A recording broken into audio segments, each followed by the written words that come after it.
여유로운 노후 채널에 다시 오신 것을 환영합니다. 시청자 여러분, 혹시 이런 생각해 보신 적 있으신가요? 뜨거웠던 사랑으로 시작된 결혼 생활도 몇 년이 지나면 그 불꽃이 사그라들고 지겨운 일상과 돈 걱정만이 남게 되는 걸까? 저도 한때는 그렇게 생각했습니다. 결혼 7년 차, 저는 평온하다 못해 지루한 삶에 익숙해져 있었습니다. 저를 무시하는 시어머니의 눈빛에도 남편의 보이지 않는 그림자로 살아가는 것에도 무뎌졌죠. 하지만 어느 날 저녁 모든 것이 갑자기 변했습니다. 시어머니가 이상할 정도로 다정해지셨고 남편은 제게 이렇게 말했습니다. 서연아, 우리 일본 여행 갈까? 같이 벚꽃 구경하면서 옛날 감정 다시 되살려보자. 꿈결처럼 달콤했던 그 제안에 제 심장은 설렘으로 가득 찼습니다. 저는 그것이 그동안의 제 인내에 대한 보상이고 선물이라고 굳게 믿었습니다. 하지만 저는 상상도 못했습니다. 낭만적인 벚꽃 여행이라는 약속 뒤에 끔찍한 음모가 숨어 있을 줄은요. 정교하게 짜인 덫이 저를 기다리고 있었습니다. 그 여행은 저를 사랑의 천국이 아닌 배신이라는 지옥의 한복판으로 떨어뜨렸습니다. 제 이름은 민서연, 올해 30살입니다. 다른 사람들 눈에 비친 제 인생은 아마 실패작이었을 겁니다. 결혼한 지 7년이 넘도록 아이가 없었고 낡고 허름한 빌라에서 시어머니를 모시고 살며 매일같이 혹독한 구박을 견뎌야 했으니까요. 시어머니 김 여사님은 단 한 번도 저를 마음에 들어 한 적이 없었습니다. 부모님도 안 계신 고아 주제에 배경도 없이 자기 아들 성훈 씨를 낚아챘다며 늘 저를 폄하하셨죠. 제가 집안에 불행을 가져오는 애군이라 생각하셨습니다. 제가 아무리 잘해도 시어머니 눈에는 차지 않았죠. 음식을 하면 짜다, 싱겁다 타박하셨고 청소를 하면 더럽다고 트집을 잡으셨습니다. 회사에서 조금이라도 늦게 들어오는 날에는 나가서 놀다 온 거냐며 쏘아붙이셨죠. 저는 익숙했습니다. 지난 7년간 제 집에서 그림자처럼 사는 것에 익숙해졌습니다. 가정의 평화를 위해 눈물을 삼키는 것에도 익숙해졌죠. 제가 이 모든 것을 견딜 수 있었던 유일한 이유는 남편 성훈 씨였습니다. 그는 겉보기엔 다정하고 따뜻한 사람이었습니다. 비록 어머니 말씀은 거역하지 못하는 우유부단한 면이 있었지만 단둘이 있을 때면 늘 저를 안아주며 위로했습니다. 서연아, 조금만 참아줘. 엄마 성격 알잖아. 아기는 없으셔. 내가 당신 사랑하면 됐지. 안 그래? 저는 그를 사랑했기에 내가 당신 사랑하면 됐지라는 그 말을 믿었기에 또다시 참고 견뎠습니다. 그러던 저희의 7주년 결혼기념일 저녁, 이상한 일이 일어났습니다. 성훈 씨가 평소보다 일찍 퇴근했는데 손에는 붉은 장미 꽃다발이 들려 있었습니다. 하지만 저를 더 놀라게 한 것은 시어머니의 태도였습니다. 불과 아침까지만 해도 저를 향해 이 쓸모없는 것이라며 손가락질하던 김 여사님이 믿을 수 없을 만큼 환한 얼굴로 저를 반겨주셨습니다. 어머, 우리 서연이 왔니? 일하느라 힘들었지. 이리 와서 앉아. 엄마가 시원한 주스 한 잔 타줄게. 저는 제 귀를 의심하며 얼어붙었습니다. 심지어 직접 의자를 빼주시고 사과까지 깎아주셨습니다. 둘이 앉아서 얘기 좀 하고 있어. 저녁은 엄마가 알아서 할 테니. 시어머니는 그렇게 말씀하시고는 기분 좋게 부엌으로 들어가셨습니다. 저는 무슨 영문인지 몰라 성훈 씨를 멍하니 쳐다봤지만 그는 의미심장한 미소만 지을 뿐이었습니다. 그리고는 제게 비행기 티켓 2장을 건넸습니다. 서연아, 당신을 위한 선물이야. 티켓에 적힌 인천, 도쿄라는 글자를 본 순간 제 눈이 휘둥그레졌습니다. 일본에요? 제가 더듬거리며 묻자 성훈 씨가 저를 꼭 껴안으며 흥분된 목소리로 말했습니다. 내가 한 달 휴가 냈어. 우리 둘만을 위한 프라이빗 투어도 예약해뒀고 벚꽃이 가장 예쁘게 필 때 맞춰서 가는 거야. 지난 7년간 내가 일에만 미쳐서 당신 너무 고생시켰잖아. 미안해. 이번 여행은 우리 관계를 다시 뜨겁게 만들기 위한 거야. 처음 사랑했던 그때 그 느낌 다시 찾아보자, 여보. 그의 한마디 한마디가 꿀처럼 달콤하게 귓가에 스며들었습니다. 상처로 굳어있던 제 심장이 다시 두근거리기 시작했죠. 바로 그때 시어머니가 부엌에서 과일 접시를 들고 나오셨습니다. 저희 대화를 들으셨는지 환하게 웃으며 거드셨습니다. 어머, 그거 아주 좋은 생각이다. 둘이 가서 바람도 좀 쐬고 기분 전환하고 와. 요즘 우리 서연이 얼굴이 너무 안 좋아 보여. 굼쑥하고 마른 것 좀 봐. 어서 다녀와. 집안일은 다 엄마가 할 테니 아무 걱정 말고. 시어머니의 이례적인 지지에 저는 더 큰 확신을 가졌습니다. 감동과 행복의 눈물이 흘러내렸습니다. 저는 성훈 씨를 힘껏 껴안았습니다. 고마워요, 여보. 고마워요, 어머님. 저는 제 인내가 마침내 보상받았다고, 시어머니께서 드디어 저를 받아주신 거라고 순진하게 믿었습니다. 그들의 갑작스러운 친절 뒤에 치밀하게 계산된 음모가 숨어 있다는 사실은 꿈에도 몰랐습니다. 그들은 제게 선물을 준 것이 아니었습니다. 빠져나올 수 없는 덫으로 밀어넣기 전 마지막 달콤한 케이크를 먹이고 있었던 겁니다. 과연 일본의 벚꽃은 그의 약속처럼 낭만적일까요? 아니면 흩날리는 저 꽃잎들이 곧 시작될 비극의 눈물이 될까요? 그 답을 알고 싶으시다면, 저와 함께 이 운명의 여정을 떠나고 싶으시다면 여유로운 노후 채널의 좋아요, 공유, 그리고 구독 버튼을 눌러주세요. 다음 이야기를 놓치지 않으실 겁니다. 그 후 며칠 동안 저는 구름 위를 걷는 듯한 기분으로 살았습니다. 시어머니의 갑작스러운 변화와 성훈 씨의 깜짝 선물은 제게 결혼 생활에 행복한 이막이 열렸다는 완전한 믿음을 주었죠. 저는 지난 7년간의 서름을 모두 잊고 오직 여행 준비에만 몰두했습니다. 들뜬 마음으로 인터넷에서 일본의 문화, 가장 아름다운 벚꽃 명소, 그리고 꼭 먹어봐야 할 음식들을 찾아봤습니다.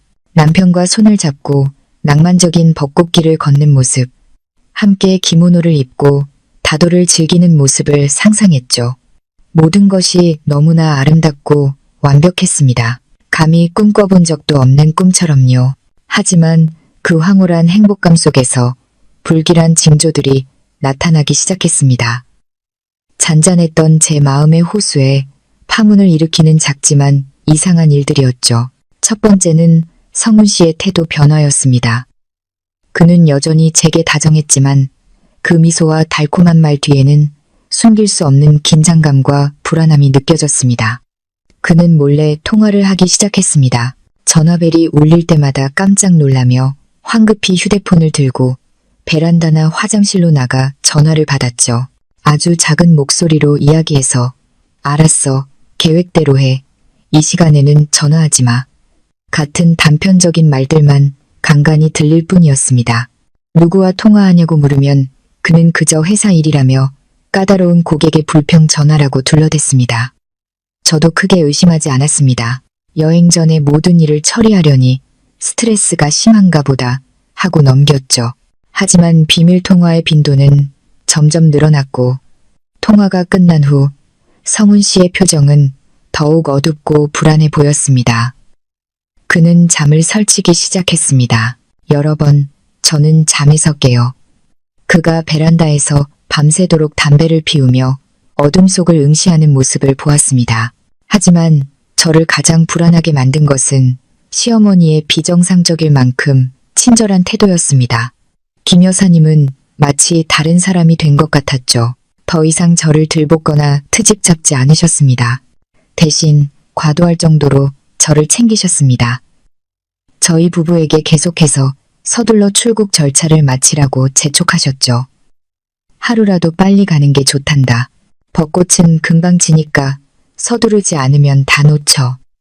그렇게 말씀하시면서 쇼핑해야 할 목록까지 신나게 만들어주셨습니다. 일본은 추우니까 따뜻한 옷 더 사야 해. 저기 저 패딩 예쁘네. 돈 걱정 말고 어서 사렴. 예전에 제가 돈을 쓴다고 낭비라며 구박하던 모습과는 전혀 다른 이상할 정도로 너그러운 태도였습니다. 그리고 출국 전날 시어머니는 제가 결코 잊을 수 없는 행동을 하셨습니다. 그날 제가 캐리어에 짐을 싸느라 낑낑거리고 있을 때 시어머니가 온화한 미소를 지으며 방으로 들어오셨습니다. 놔두렴. 엄마가 싸줄게. 넌 워낙 칠칠치 못해서 여행 가는데 짐만 잔뜩 싸가면 고생만 한단다. 꼭 필요한 것만 엄마가 골라줄게. 저는 조금 놀랐지만 마음 한편이 따뜻해졌습니다. 시어머니가 정말 변하셨구나. 나를 진짜 딸처럼 생각하시는구나. 저는 기쁘게 도움을 받았습니다. 시어머니는 짐을 아주 능숙하게 싸셨습니다. 제게 가장 예쁜 옷과 세련된 구두들을 골라주셨죠. 하지만 짐을 싸는 동안 몇 가지 물건을 슬쩍 밖으로 빼놓으셨습니다. 이 낡은 지갑은 뭐하러 가져가니? 다 해줬잖니. 성훈이한테 돈 줄 테니 거기 가서 새 지갑 하나 사달라고 하렴. 그렇게 말하며 제 낡은 지갑을 서랍 안에 넣어버리셨습니다. 그 지갑 안에는 약간의 한국돈과 제 주민등록증, 그리고 무엇보다 중요한 저의 과거를 아는 유일한 친구들과 찍은 낡은 사진 몇 장이 들어 있었습니다. 그리고는 제가 보조용으로 쓰던 낡은 폴더폰을 보셨습니다. 세상에 아직도 이런 걸 쓰니? 시어머니는 경멸적인 표정으로 그걸 집어들고는 말했습니다. 가져가 봐야 짐만 돼. 성훈이가 너 주려고 새 스마트폰 준비했다고 하더라. 그걸로 써야 폼나지. 이건 그냥 집에 두고 가. 엄마가 급한 일 있을 때 이웃에 전화라도 하게. 너무나 그럴듯한 말이었습니다. 그 휴대폰은 정말 낡았고 저도 짐을 많이 가져가고 싶지 않았습니다. 저는 아무 생각 없이 고개를 끄덕였습니다. 저는 몰랐습니다. 그 친절한 행동이 사실은 치밀하게 계산된 수였다는 것을요. 시어머니는 단순히 제 개인 물품을 빼놓은 것이 아니었습니다. 그분은 저와 외부 세계의 모든 연결고리를 끊어버리려 하고 있었습니다. 저를 신분증도 연락처도 없는 완벽한 이방인으로 낯선 나라에서 스스로를 보호할 수 없는 완벽한 먹잇감으로 만들고 있었던 겁니다. 그날 저녁 우리 가족은 아주 화목한 송별 저녁 식사를 했습니다. 시어머니는 직접 부엌에 들어가 맛있는 음식을 잔뜩 차려주셨죠. 제게 계속 반찬을 집어주시며 온갖 당부를 하셨습니다. 거기 가서 건강 잘 챙겨야 한다. 음식 조심하고 감기 걸리지 않게 재밌게 놀다 와. 집안일은 엄마가 다 알아서 할 테니. 시어머니는 흠잡을 데 없이 완벽하고 자상한 시어머니 역할을 연기하셨습니다. 성훈 씨도 옆에 앉아 어머니 말씀에 미소로 화답했죠. 눈앞에 펼쳐진 화목한 가족의 모습에 제 마음속의 불안감은 모두 사라졌습니다. 제가 너무 의심이 많았다고 자책했죠. 모든 게 괜찮아. 시어머니도 변하셨고 남편은 여전히 날 사랑해. 밝은 미래가 날 기다리고 있어. 저는 알지 못했습니다. 이 화목한 저녁 식사가 사실은 사형수의 마지막 만찬이었다는 것을, 그들의 미소, 그들의 관심. 모든 것이 저를 죽음의 문턱으로 밀어넣기 전의 송별 연극에 불과했다는 것을요. 거의 6시간에 달하는 밤 비행 동안 저는 거의 잠을 이루지 못했습니다. 피곤해서가 아니라 너무나 설레서였죠. 성훈 씨의 어깨에 머리를 기댄 채 비행기의 작은 창문 너머로 반짝이는 별들로 가득한 밤하늘을 보았습니다. 마치 꿈속으로 날아가는 기분이었죠. 성훈 씨도 잠들지 않았습니다. 그는 제 손을 꼭 잡고 있었지만 그의 손이 차갑고 미세하게 떨리고 있다는 것을 느낄 수 있었습니다. 그도 설레는 걸까? 저는 미소를 지으며 생각했습니다. 아마 그도 나처럼 이 여행을 고대하고 있겠지. 비행기가 도쿄 나리타 국제공항에 착륙했을 때 새로운 날의 첫 햇살이 막 비치고 있었습니다. 일본의 공기는 서울의 습한 더위와는 달리 상쾌하고 서늘했습니다. 저는 깊은 숨을 들이마시며 상쾌함을 느꼈습니다. 하지만 제 기쁨은 금세 찬물을 끼얹은 듯 식어버렸습니다. 입국 수속을 마친 후 제가 미리 알아본 것처럼 택시나 전철을 타고 시내로 들어가는 대신 성훈 씨는 저를 한적한 구역으로 이끌었습니다. 그곳에는 검은색 세단 한 대가 이미 기다리고 있었죠. 검은 양복을 입은 차가운 인상의 일본인 남자가 차에서 내려 성은 씨에게 고개 숙여 인사한 뒤 우리를 위해 차문을 열어주었습니다. 누구예요? 제가 놀라 묻자 성은 씨가 약간 어색한 목소리로 대답했습니다. 아, 내가 미리 예약해둔 개인 기사님이야. 우리 부부 편하게 다니라고. 어서 타. 저는 조금 의아했습니다. 개인 기사까지? 이번 여행은 제가 상상했던 것보다 훨씬 더 호화로운 것 같았죠. 하지만 성훈 씨의 세심함에 모든 의심은 금세 사라졌습니다. 저는 기쁘게 차에 올라탔습니다. 차는 번화한 도쿄 시내로 향하지 않았습니다. 고속도로를 타고 완전히 낯선 방향 시골 쪽으로 향했죠. 오빠, 우리 어디 가는 거예요? 창밖으로 고층 빌딩이 사라지고 논밭과 겹겹이 쌓인 산들이 보이자 제가 물었습니다. 당신에게 깜짝 선물을 해주고 싶어서. 성훈 씨는 미소 지었지만 그 미소는 눈 속의 불안함을 감추지 못했습니다. 시끄러운 도심 호텔에서는 묵지 않을 거야. 내가 산속에 있는 전통 료칸을 예약했어. 거긴 조용하고 공기도 맑고 천연 온천도 있대. 당신이 관광객들로 붐비는 곳이 아니라 진짜 일본을 경험했으면 좋겠어. 그의 설명은 낭만적이고 그럴듯하게 들렸습니다. 저는 또다시 설득당했죠. 그의 어깨에 머리를 기댄 채 다가올 평화로운 휴가를 기대했습니다. 차는 2시간 넘게 한적하고 구불구불한 산길을 달렸습니다. 마침내 차는 푸른 삼나무 숲 속에 숨겨진 오래된 료칸 앞에 멈췄습니다. 료칸은 전부 목조로 지어졌고 곡선의 기와 지붕과 미닫이 종이문이 일본 전통 건축의 멋을 고스란히 담고 있었습니다. 이곳은 아름답고 고요했지만 동시에 너무나 외딴 곳이었습니다. 주위에는 다른 집이나 가게 하나 없이 오직 산과 숲, 그리고 졸졸 흐르는 시냇물 소리뿐이었죠. 기모노를 입은 나이든 여주인이 나와 우리에게 고개 숙여 인사하고는 방으로 안내했습니다. 다다미가 깔린 방 중앙에는 낮은 테이블이 있었고 종이 창문 너머로는 작은 돌 정원이 보였습니다. 모든 것이 고요했지만 이상하게도 차가운 기운이 감돌았습니다.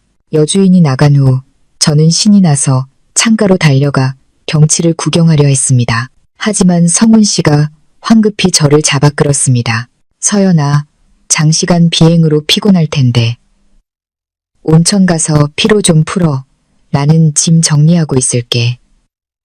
그는 다급한 목소리로 말했습니다. 저도 피곤함을 느껴 그의 말에 따랐습니다. 하지만 따뜻한 물에 몸을 담그고 기분 좋게 목욕을 마친 후 방으로 돌아왔을 때 저는 성훈 씨가 방구석에서 통화하고 있는 것을 보았습니다. 그는 아주 작은 목소리로 말했지만 고요한 방 안에서는 몇 마디를 들을 수 있었습니다.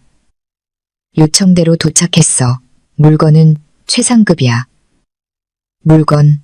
무슨 물건? 제 심장이 갑자기 빠르게 뛰기 시작했습니다. 제가 나온 것을 보자 성훈 씨는 깜짝 놀라며 황급히 전화를 끊었습니다. 아, 파트너랑 통화했어. 그는 어색하게 웃으며 설명하려 애썼습니다. 무사히 도착했는지 물어보더라고. 하지만 저는 그의 얼굴에 스쳐 지나간 당혹감을 똑똑히 보았습니다. 여자의 직감이 제게 무언가 잘못되었다고 속삭였습니다. 그의 긴장감, 몰래 하는 통화들. 그리고 이제는 저를 이렇게 외딴 곳으로 데려온 것까지 모든 조각들이 하나로 맞춰지며 의심스러운 어두운 그림을 만들어내고 있었습니다. 저는 그 생각들을 떨쳐내려 애쓰며 내가 또 너무 예민하게 구는 것이라고 스스로를 타일렀습니다. 하지만 불안감은 이미 검은 구름처럼 제 마음을 뒤덮기 시작했습니다. 관계를 회복하기 위한 이 여행은 제가 생각했던 것처럼 단순하지 않은 것 같았습니다. 그리고 저는 휴가를 즐기는 여행객이 아니라 화려하게 장식된 금빛 새장 속으로 제 발로 걸어 들어온 먹잇감 같다는 느낌이 들었습니다. 성훈 씨의 세심함과 조용하고 낭만적인 휴양지에 대한 설명은 제 마음속의 불안감을 잠시나마 잠재웠습니다. 저는 그가 정성껏 준비한 여행을 망칠 뻔했다며 스스로를 너무 의심이 많다고 자책했죠. 료칸에서의 첫날 밤, 저는 깊은 잠에 빠졌습니다. 아마도 긴 비행으로 인한 피로와 모든 걱정이 그저 기우였다는 안도감 때문이었을 겁니다. 하지만 그 평화는 생각보다 짧았습니다. 다음 날 아침 제가 아직 잠에 취해 있을 때 성훈 씨는 아주 일찍 일어났습니다. 그는 여행객의 편안한 차림이 아닌 정장을 깔끔하게 차려입고 있었습니다. 일어났어. 제가 뒤척이자 그가 다가와 제 이마에 가볍게 입을 맞췄습니다. 미안해. 이쪽 파트너가 갑자기 급한 일이 생겼대. 오늘 아침에 꼭 만나야 한다고 하네. 아마 저녁 늦게나 돌아올 수 있을 것 같아. 일하러 가요? 제가 멍하니 몸을 일으켰습니다. 우리 이제 막 도착했잖아요. 휴가 냈다고 했으면서. 나도 알아. 하지만 정말 중요한 파트너라서 안 갈 수가 없어. 그는 미안한 표정으로 말했습니다. 여기서 가까운 곳이야. 당신은 료칸에서 푹 쉬고 있어. 온천도 있고 정원도 예쁘니까 산책하면서 여유롭게 보내. 저녁에 돌아와서 꼭 보상해 줄게. 그의 말은 너무나 합리적이었습니다. 남편의 성공을 항상 응원하는 아내로서 저는 조금 서운했지만 고개를 끄덕일 수밖에 없었습니다. 그럼 조심해서 다녀와요. 일찍 돌아와야 해요. 알았어, 자기야. 그는 서두르는 듯한 미소를 짓고는 서둘러 서류 가방을 챙겨 나갔습니다. 종이문이 닫히고 방 안에는 가슴이 시릴 만큼의 정적이 흘렀습니다. 저는 일본식 건축물로 가득한 공간에 홀로 앉아 약간의 외로움을 느꼈습니다. 저는 이 서운함이 제 휴가를 망치게 두지 않겠다고 다짐했습니다. 료칸에서 준비해준 예쁜 기모노로 갈아입고 정원을 한 바퀴 둘러보았습니다. 이곳은 정말 아름다웠습니다. 단풍잎이 물들기 시작한 나무들, 맑은 시냇물 위로 놓인 작은 나무다리, 그리고 이끼 낀 바위들. 모든 것이 한 폭의 수묵화 같았죠. 저는 이 풍경을 사진으로 찍어 친구들에게 자랑하고 싶었습니다. 방으로 돌아와 성훈 씨가 준 새 스마트폰을 찾았습니다. 하지만 이상하게도 아무리 찾아도 보이지 않았습니다. 어젯밤 배터리를 가득 채운 후 방 중앙의 낮은 테이블 위에 올려둔 것을 똑똑히 기억했습니다. 저는 조금씩 불안해지기 시작했습니다. 이불과 요를 들춰보고 테이블 밑까지 샅샅이 뒤졌지만 없었습니다. 설마 성훈 씨가 실수로 가져갔나? 저는 제 핸드백을 찾아보기로 했습니다. 그 안에는 여권과 약간의 일본 엔화가 들어있었죠. 그런데 핸드백도 보이지 않았습니다. 이제 저는 정말로 당황했습니다. 해외에서 필수품인 휴대폰과 핸드백이 모두 사라진 겁니다. 저는 방 전체를 뒤지기 시작했습니다. 옷장을 열고 서랍을 하나하나 열어보았습니다. 저와 성훈 씨의 옷은 가지런히 걸려 있었지만 제 핸드백은 없었습니다. 심장이 미친 듯이 뛰기 시작했습니다. 무슨 일이지? 료칸의 도둑이라도 들었나? 하지만 이렇게 외지고 안전해 보이는 곳에서 저는 애써 마음을 진정시키고 심호흡을 했습니다. 어젯밤 잠들기 전 차 테이블을 정리한 사람은 바로 성훈 씨였습니다. 설마 끔찍한 생각이 머릿속을 스쳤습니다. 아니야, 그럴 리 없어. 그가 대체 왜 그런 짓을... 더 이상 산책할 기분이 아니었습니다. 저는 방으로 돌아와 다다미 위에 꼼짝 않고 앉아 기다렸습니다. 성훈 씨가 돌아오기를 1초가 1년처럼 느껴졌습니다. 마음속의 불안감은 점점 커져 마치 괴물처럼 제 가슴을 옥죄어 왔습니다. 해가 저물어 어둑어둑해질 무렵 성훈 씨가 돌아왔습니다. 그는 꽤 지쳐 보였습니다. 왜 그래? 얼굴이 왜 이렇게 창백해? 그가 걱정스러운 목소리로 물었습니다. 성훈 씨, 내 휴대폰이랑 핸드백이 없어졌어요. 제가 떨리는 목소리로 말했습니다. 여권도 그 안에 있었는데. 뭐라고? 성훈 씨는 매우 놀란 척했습니다. 어떻게 된 거야? 잘 찾아봤어? 혹시 산책하다가 어디 흘린 거 아니야? 아니에요. 확실해요. 밖에 가지고 나가지 않았어요. 어젯밤까지 분명히 테이블 위에 있었단 말이에요. 이상하네. 성훈 씨는 심각한 표정으로 미간을 찌푸렸습니다.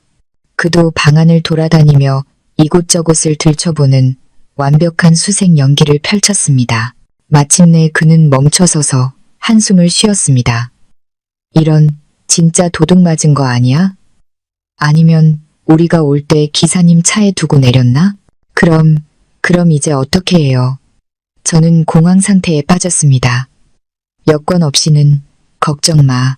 그가 황급히 저를 안심시키며 품에 안았습니다. 내가 있잖아. 일단 기사님한테 전화해서 물어볼게. 만약 없으면 내일 내가 대사관에 데려가서 서류 재발급 받으면 돼. 다 괜찮을 거야. 너무 걱정하지 마. 그의 말은 논리적이고 든든하게 들려 제 불안감도 어느 정도 가라앉았습니다. 그의 어깨에 기대며 그를 의심했던 것에 대해 미안함을 느꼈습니다. 하지만 저는 몰랐습니다. 그 안심시키는 말조차 그의 연극의 일부였다는 것을. 그날 밤 저는 또 잠을 이루지 못했습니다. 성훈 씨 옆에 누워 그의 규칙적인 숨소리를 들었지만 제 마음은 실타래처럼 엉켜 있었습니다. 이 모든 일이 어떻게 이렇게 우연히 일어날 수 있는지 불안감을 떨칠 수가 없었죠. 낡은 휴대폰은 집에 두고 왔고 새 휴대폰은 사라졌으며 여권도 없습니다. 이제 낯선 나라 외딴 료칸에서 저는 완전히 고립되었습니다. 외부와 연락할 방법도 제 신분을 증명할 서류도 없었죠. 저는 전적으로 성훈 씨에게 의지해야만 했습니다. 그리고 그 순간 모든 조각들이 제 머릿속에서 저절로 맞춰지기 시작했습니다. 시어머니의 갑작스러운 태도 변화, 성훈 씨의 비밀스러운 통화들, 저를 이렇게 외딴 곳으로 데려온 것, 그리고 이제는 저를 보호해줄 모든 것들의 우연한 실종까지. 이건 우연이 아니었습니다. 이건 계획이었습니다. 너무나도 정교하게 짜인 계획. 저는 여행을 온 게 아니었습니다. 감금당한 것이었죠. 온천과 아름다운 정원이 있는 이 금빛 세장은 사실 감옥이었습니다. 그리고 그 교도관은 다름 아닌 제가 그토록 사랑하고 믿었던 남편이었습니다. 등골을 타고 차가운 기운이 흘렀습니다. 저는 진실을 깨달았습니다. 하지만 대체 왜 그가 이런 짓을? 이 모든 것 뒤에 숨겨진 진짜 음모는 무엇일까? 더 이상 생각하고 싶지 않았습니다. 제가 지금 위험한 덫에 빠졌다는 것, 그리고 어떻게든 여기서 탈출해야 한다는 것만 알 수 있었습니다. 그 끔찍한 진실을 깨닫고 뜬 눈으로 밤을 지새운 후 저는 더 이상 어제의 순진한 민서연이 아니었습니다. 두려움은 여전했지만 그 자리를 극도의 냉철함과 경계심이 대신했습니다. 섣불리 행동할 수 없다는 것을 알았습니다. 저는 지금 타지에 있고 가진 것이라곤 아무것도 없으며 아는 사람도 한 명 없습니다. 지금 저항하는 것은 상황을 악화시킬 뿐이었습니다. 저는 연기해야 했습니다. 계속해서 연약하고 혼란스러워하며 남편의 처분에 모든 것을 맡기는 아내 역할을 해야 했습니다. 그래야만 그가 경계심을 풀고 자신의 최종 목적을 드러낼 테니까요. 다음 날 아침 저는 극도로 불안하고 슬픈 척했습니다. 여보, 기사님한테 전화해봤어요? 제 가방 소식은요? 성훈 씨는 여전히 동정적인 표정으로 고개를 저었습니다. 전화해봤어. 차 안을 샅샅이 뒤졌는데 없다고 하네. 아무래도 공항에서 도둑 맞은 것 같아. 너무 슬퍼하지 마. 오늘 내가 파트너랑 하루 종일 만나야 해서 대사관에 데려갈 수가 없어. 여기서 푹 쉬고 있어. 내일 아침 일찍 가자. 또 다른 거짓말. 저를 혼자 남겨두기 위한 또 다른 핑계였습니다. 하지만 이번엔 더 이상 믿지 않았습니다. 저는 그저 순순히 고개를 끄덕일 뿐이었죠. 네. 그럼 조심해서 다녀오세요. 여기서 기다릴게요. 성훈 씨가 떠나자 저는 더 이상 가만히 앉아있지 않았습니다. 스스로를 구하기 위한 계획을 시작했죠. 첫 번째는 외부 세계와 연락하는 것이었습니다. 저는 일본어를 못했지만 간단한 손짓과 영어 단어를 사용해 료칸 여주인과 소통을 시도했습니다. 가족에게 소식을 전하기 위해 국제 전화를 쓰고 싶다고 둘러댔죠. 하지만 어제는 친절해 보였던 그 여주인은 오늘은 이상하게도 차갑고 경계하는 눈빛으로 저를 쳐다봤습니다. 그녀는 고개를 저으며 제가 알아들을 수 없는 일본어를 길게 말하더니 낡은 유선 전화기를 가리키며 고장났다는 시름을 했습니다. 어설픈 거짓말이었습니다. 저는 깨달았습니다. 성훈 씨뿐만 아니라 이 료칸의 사람들 모두가 그의 공범이라는 것을. 저는 정말로 고립되었습니다. 외부 연락이 불가능해지자 저는 플랜 B로 넘어갔습니다. 탈출 방법을 찾는 것이었죠. 저는 료칸의 지형을 더 자세히 관찰하기 시작했습니다. 이곳은 산중턱에 위치해 있었고 들어오는 길은 외길 하나뿐이었습니다. 주변은 온통 빽빽한 숲과 절벽이었죠. 걸어서 탈출하는 것은 거의 불가능했습니다. 유일한 희망은 차를 구하거나 적어도 가장 가까운 마을까지 가는 것이었습니다. 하지만 그날 하루 종일 우리를 데려온 검은 세단 외에는 어떤 차도 료칸을 드나들지 않았습니다. 알아볼수록 절망감이 밀려왔습니다. 이 덫은 너무나 완벽하게 짜여 있었습니다. 그날 저녁 성훈 씨가 도시락 벤토를 사들고 돌아왔습니다. 파트너와 저녁을 먹고 제 것을 사왔다고 했죠. 입맛이 전혀 없었지만 그의 의심을 사지 않기 위해 억지로 몇 숟갈을 떴습니다. 그리고 전혀 예상치 못한 기회가 찾아왔습니다. 그날 밤 아마도 제가 완전히 자기 소나기에 들어왔다고 생각했는지 성훈 씨는 조금 방심했습니다. 그는 담배를 피우고 통화를 하기 위해 나무 복도로 나갔습니다. 우리 방의 벽은 얇은 전통종이 휴지로 되어 있었죠. 저는 벽에 귀를 대고 숨을 죽여 엿들었습니다. 이번에는 그가 속삭이지 않았습니다. 밖이라서 그런지 평소의 목소리로 이야기했고 전화기 너머의 상대는 바로 그의 어머니 김 여사님이었습니다. 엄마, 나야. 성훈 씨의 목소리는 피곤하고 초조해 보였습니다. 어떻게 돼가? 왜 이렇게 오래 걸려? 전화기 너머 시어머니의 날카로운 목소리가 들려왔습니다. 일은 잘 돼가고 걔는 아무것도 의심 안 하고 걔가 뭘 안다고 의심을 해. 성훈 씨가 비웃었습니다. 아직도 나만 믿고 있어. 내가 휴대폰이랑 신분증 다 챙겨놨으니까 이제 날개가 있어도 못 날아가. 걱정 마. 그럼 됐다. 시어머니가 안도의 한숨을 내쉬었습니다. 빨리 처리하고 돌아와. 이쪽에서 너무 재촉해서 더는 미룰 수가 없어. 이쪽이 누구지? 뭘 재촉한다는 거지? 심장이 미친 듯이 뛰었습니다. 알았어, 엄마. 걱정 마. 내일이면 다 끝나. 성훈 씨의 목소리는 단호했습니다. 그쪽이랑 약속 잡았어. 내일 아침 10시 항구에서 약속된 시간에 약속된 물건만 넘기면 모든 빚은 깨끗이 사라지는 거야. 이제부터 우리 모자는 아무 걱정 없이 살 수 있어. 물건, 항구, 빚 청산. 단어 하나하나가 망치처럼 제 머리를 강타했습니다. 온몸에 피가 얼어붙는 것 같았죠. 가장 끔찍한 악몽 속에서도 상상할 수 없었던 끔찍한 진실이 눈앞에 선명하게 드러났습니다. 그는 저를 감금한 것만이 아니었습니다. 저를 팔려고 했습니다. 7년을 함께 산 아내를 누군가에게 팔아넘겨 자신의 빚을 갚으려고 했던 겁니다. 이 낭만적인 벚꽃 여행, 관계 회복이라는 말. 모든 것이 저를 이곳으로 유인하기 위한 위장이었고 저를 물건으로 만들기 위한 거짓말이었습니다. 온몸이 부들부들 떨렸습니다. 등골을 타고 흐르는 냉기는 두려움 때문이 아니라 혐오감 때문이었습니다. 제가 사랑했던 남편에 대한 혐오감, 제가 그토록 비위를 맞추려 애썼던 시어머니에 대한 혐오감. 그들은 단순히 인색하고 탐욕스러운 사람들이 아니었습니다. 그들은 악마였습니다. 인신매매범이었습니다. 저는 황급히 뒤로 물러나 침대에 누워 이불을 머리끝까지 뒤집어 쓰고 깊이 잠든 척했습니다. 하지만 어둠 속에서 제 눈은 크게 뜨여 있었습니다. 밖에서는 성훈 씨의 목소리가 계속 들려왔습니다. 이 일만 끝나면 꽤 큰 돈이 생길 거야. 우리도 새 집으로 이사 가자.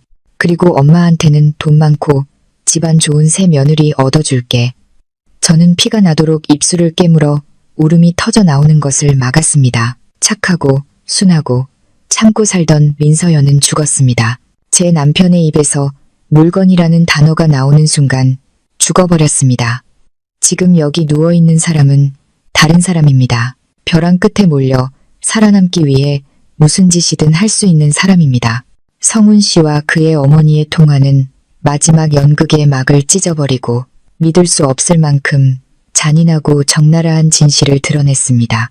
저는 더 이상 늦은 신혼여행을 즐기는 아내가 아니었습니다. 저는 물건이었습니다. 내일 아침 10시 어느 항구에서 남편의 도박 빚을 갚고 시어머니의 탐욕을 채우기 위해 거래될 상품이었죠. 일본의 고요함이 깃든 푹신한 이불 위에 누워 있었지만 제 자신은 차가운 잭 한가운데에 누워있는 것 같았습니다. 절망과 혐오감에 서서히 잠식당하고 있었죠. 이제 어떻게 해야 하지? 소리를 지를까? 도움을 청할까? 누가 날 구해줄까? 료칸 여주인, 기사 그들 모두가 한패인데 도망칠까? 이 외딴 산속에서 어디로 도망쳐야 할까? 모든 탈출구가 막힌 것 같았습니다. 극심한 공포가 저를 덮쳤습니다. 죽음을 생각했습니다. 인신매매범의 손에 넘어가 상상할 수도 없는 미래를 마주하느니 차라리 죽는 게 해방일지도 모른다고요. 하지만 그때 돌아가신 아버지의 모습이 떠올랐습니다. 저는 어릴 적 부모님을 잃은 고아였지만 저를 거두어 길러주시고 가르쳐주신 양아버지의 기억이 생생하게 되살아났습니다. 아버지는 제게 가르치셨습니다. 운명이 아무리 가혹하더라도 절대 포기해서는 안 된다고. 그리고 아주 오랫동안 묻어두었던 지난 7년간 애써 잊으려 했던 제 안에 또 다른 내가 깨어나기 시작했습니다. 그것은 결코 평범하지 않았던 어린 시절의 기억이었습니다. 스스로를 지키기 위해 사회의 밑바닥에서 뒹굴어야 했던 날들의 기억, 복잡한 과거를 가진 양아버지가 제게 가르쳐 주셨던 호신술과 생존 기술에 대한 기억, 따라 어떤 상황에서든 가장 중요한 것은 힘이 아니라 냉정함을 유지하는 머리란다. 패닉이야말로 가장 큰 적이다. 아버지는 그렇게 말씀하셨습니다. 냉정한 머리. 그래, 패닉에 빠지면 안 돼. 침착해야 해. 패닉은 나를 더 빨리 죽음으로 몰고 갈 뿐이다. 저는 심호흡을 하며 미친 듯이 뛰는 심장을 진정시키려 애썼습니다. 공포가 가라앉아 그 자리를 무서울 정도의 고요함이 채웠습니다. 저는 더 이상 착하고 순종적인 아내 민서연이 아니었습니다. 그 사람은 죽었습니다. 지금 여기 누워있는 사람은 생사를 건 전쟁터에 선 다른 사람입니다. 그리고 이 전쟁에서는 단 한 명만 살아남을 수 있습니다. 저는 상황을 분석하기 시작했습니다. 내일 아침 10시 거래가 이루어지는 시간. 그 말은 오늘 밤 성훈 씨가 저를 무력화시키기 위해 내일 아침 제가 저항할 수 없도록 무언가 조치를 취할 것이라는 뜻이었습니다. 가장 간단하고 효과적인 방법은 바로 수면제였습니다. 저는 그가 오늘 밤 손을 쓸 것이라는 걸 알았고 그것이 바로 저의 유일한 기회였습니다. 저는 죽은 듯이 가만히 누워 잠든 척했습니다. 잠시 후 성훈 씨가 들어왔습니다. 그는 고양이처럼 발소리를 죽이며 조심스럽게 걸어왔습니다. 그는 침대 옆에 서서 한참 동안 저를 내려다보았습니다. 그의 시선이 느껴졌습니다. 더 이상 불안함이 아닌 차가운 계산이 담긴 시선이었죠. 그리고 그는 나갔다가 약 30분 후에 작은 찻잔을 들고 돌아왔습니다. 서연아, 일어나서 따뜻한 차 한 잔 마셔. 그의 목소리는 여전히 다정했습니다.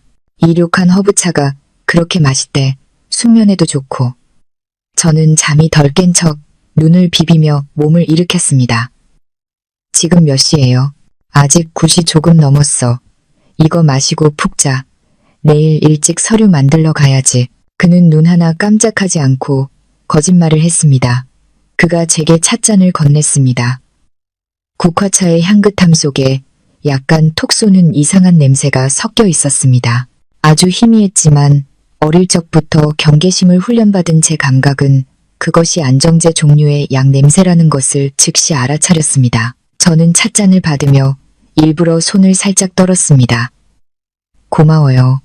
저는 그를 올려다보며 신뢰와 사랑이 가득한 눈빛을 연기했습니다. 당신은 항상 이렇게 자상하다니까. 저는 찻잔을 입으로 가져갔지만 입술만 살짝 적실 정도로 아주 조금만 마셨습니다. 그리고 그 한 모금을 혀를 이용해 입안에 머금었죠. 그런 다음 저는 심하게 기침하는 척했습니다. 콜록콜록 차가 너무 뜨거워요.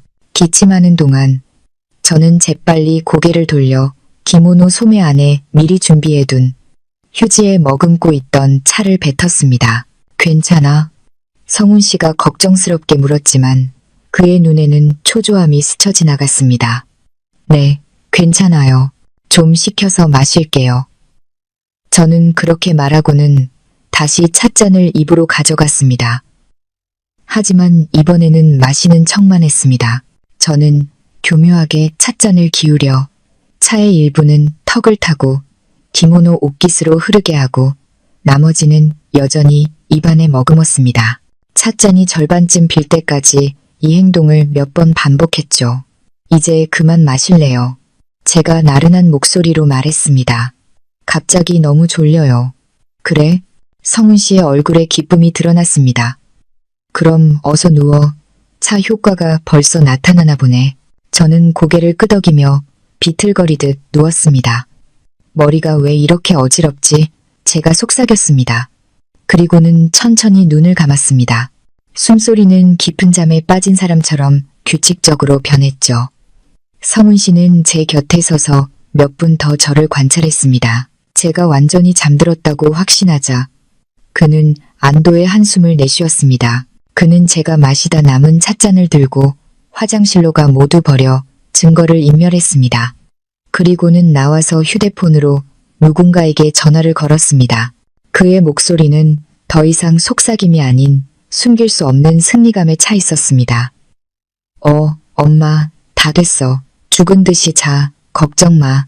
내일이면 모든 게 순조롭게 끝날 거야. 빚도 다 갚고 우리 모자는 새 인생을 시작하는 거야. 저는 눈을 꼭 감고 누워 있었지만 그의 말을 한마디도 놓치지 않았습니다. 심장이 얼음장처럼 차가워졌습니다. 길고 끔찍한 밤은 이제 막 시작되었을 뿐입니다. 내일 아침 무슨 일이 기다리고 있을지 알 수 없었지만 저는 포기하지 않을 것이라는 것, 마지막 숨이 닿을 때까지 싸울 것이라는 것만은 분명했습니다. 새로운 날의 첫 햇살이 종이문 틈새로 스며들었을 때 저는 여전히 약에 취해 깊은 잠에 빠진 척 꼼짝 않고 누워 있었습니다. 성훈 씨가 일어난 것이 느껴졌죠. 그는 방 안을 아주 조용히 걸어 다녔고 이따금 침대 옆에 멈춰서서 제 상태를 확인했습니다. 그의 그 치밀함이 저를 더욱 역겹게 만들었습니다. 약 1시간 후 문을 두드리는 소리가 났습니다. 덩치가 크고 험상궂게 생긴 일본인 남자 2명이 들어왔습니다. 그들은 낮은 목소리로 성훈 씨와 이야기를 나눴습니다. 일본어는 알아들을 수 없었지만 그들이 물건을 인수하러 온 사람들이라는 것을 짐작할 수 있었습니다. 여기 있소. 성훈 씨가 저를 가리키며 말했습니다. 아직 깊이 잠들어 있으니 문제 없을 거요. 두 남자가 다가왔습니다. 한 명이 몸을 숙여 저를 거칠게 뒤집어 확인했습니다. 그는 무언가 중얼거렸는데 만족스러워하는 눈치였습니다. 그러고는 말없이 그들 중 한 명이 저를 쌀가마니처럼 어깨에 둘러팠습니다. 머리가 아래로 쏠리면서 세상이 빙빙 도는 것을 느꼈습니다. 남자의 몸에서 나는 땀 냄새와 값싼 담배 냄새가 코를 찔러 구역질이 났습니다. 저는 이를 악물고 몸에 힘을 뺀 채 조금의 저항도 하지 않으려 애썼습니다. 지금 조금이라도 움직였다가는 목숨으로 대가를 치러야 할 테니까요. 저는 욕한 밖으로 옮겨져 어제 탔던 검은 세단의 뒷좌석에 던져졌습니다. 성훈 씨는 조수석에 탔고 차문이 쾅 닫혔습니다. 차는 움직이기 시작했습니다. 제가 전혀 알지 못하는 곳으로, 제가 물건이 되어 거래될 그곳으로 저를 데려가고 있었습니다. 차는 1시간 이상 꽤 오랫동안 달렸습니다. 차가 내리막길을 가는 것이 느껴졌고 주위 공기에서 비릿한 바다 냄새와 금속이 녹슨 냄새가 나기 시작했습니다. 항구. 성훈 씨가 전화 통화에서 말했던 그대로였습니다. 차가 멈추고 저는 다시 밖으로 옮겨졌습니다. 이번에는 낡고 버려진 창고 아니었습니다. 퀴퀴한 곰팡내와 썩은 생선 냄새가 진동했죠. 저는 차가운 시멘트 바닥에 깔린 방수포 위로 내동댕이 쳐졌습니다. 물건은 여기 있소. 성훈 씨가 말했습니다. 그의 목소리는 초조함과 흥분이 뒤섞여 미세하게 떨리고 있었습니다. 당신들 사장은 어디 있소? 사장은 곧 올 거요. 남자 중 한 명이 어설픈 한국말로 대답했습니다. 얌전히 앉아서 기다리시오. 창고 안은 긴장감이 감도는 정적에 휩싸였습니다. 저는 여전히 눈을 감고 누워 있었지만 모든 감각은 활시위처럼 팽팽하게 당겨져 있었습니다. 철썩이며 해안에 부딪히는 파도 소리, 멀리서 들려오는 갈매기, 울음소리, 그리고 성훈 씨의 가슴에서 쿵쿵 울리는 심장 소리까지 들리는 듯 했습니다. 그는 두려워하고 있었습니다. 주모자이면서도 진짜 조폭들 앞에서는 그의 비겁한 본성이 드러나고 있었던 겁니다. 약 15분 후 창고의 낡은 철문이 삐걱거리며 열렸습니다. 강한 빗줄기가 쏟아져 들어와 눈을 감고 있었음에도 눈살이 찌푸려졌습니다.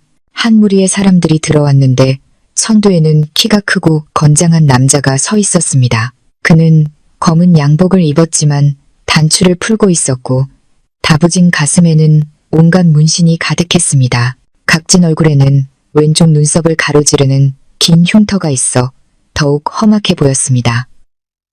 하지만 제 시선을 사로잡은 것은 그의 목에 꿈틀거리듯 새겨진 검은 용문신이었습니다. 흥룡. 7년 만이었지만 그 이름과 문신을 잊을 수 없었습니다. 이 자가 바로 우두머리였습니다. 그의 뒤로는 4~5명의 부하들이 따랐는데 모두 검은 옷을 입고 차가운 표정의 살기를 내뿜고 있었습니다. 물건은 흥룡이 입을 열었습니다. 낮고 허스키한 목소리가 창고 안에 울려 퍼졌습니다. 네네, 여기 있습니다, 형님. 성훈 씨가 황급히 허리를 숙이며 저를 가리켰습니다. 물건은 품질 보증합니다. 형님께서 원하시던 대로요. 흥룡은 성훈 씨를 쳐다보지도 않았습니다. 그의 시선은 오직 제게 고정되어 있었죠. 그는 천천히 다가왔습니다.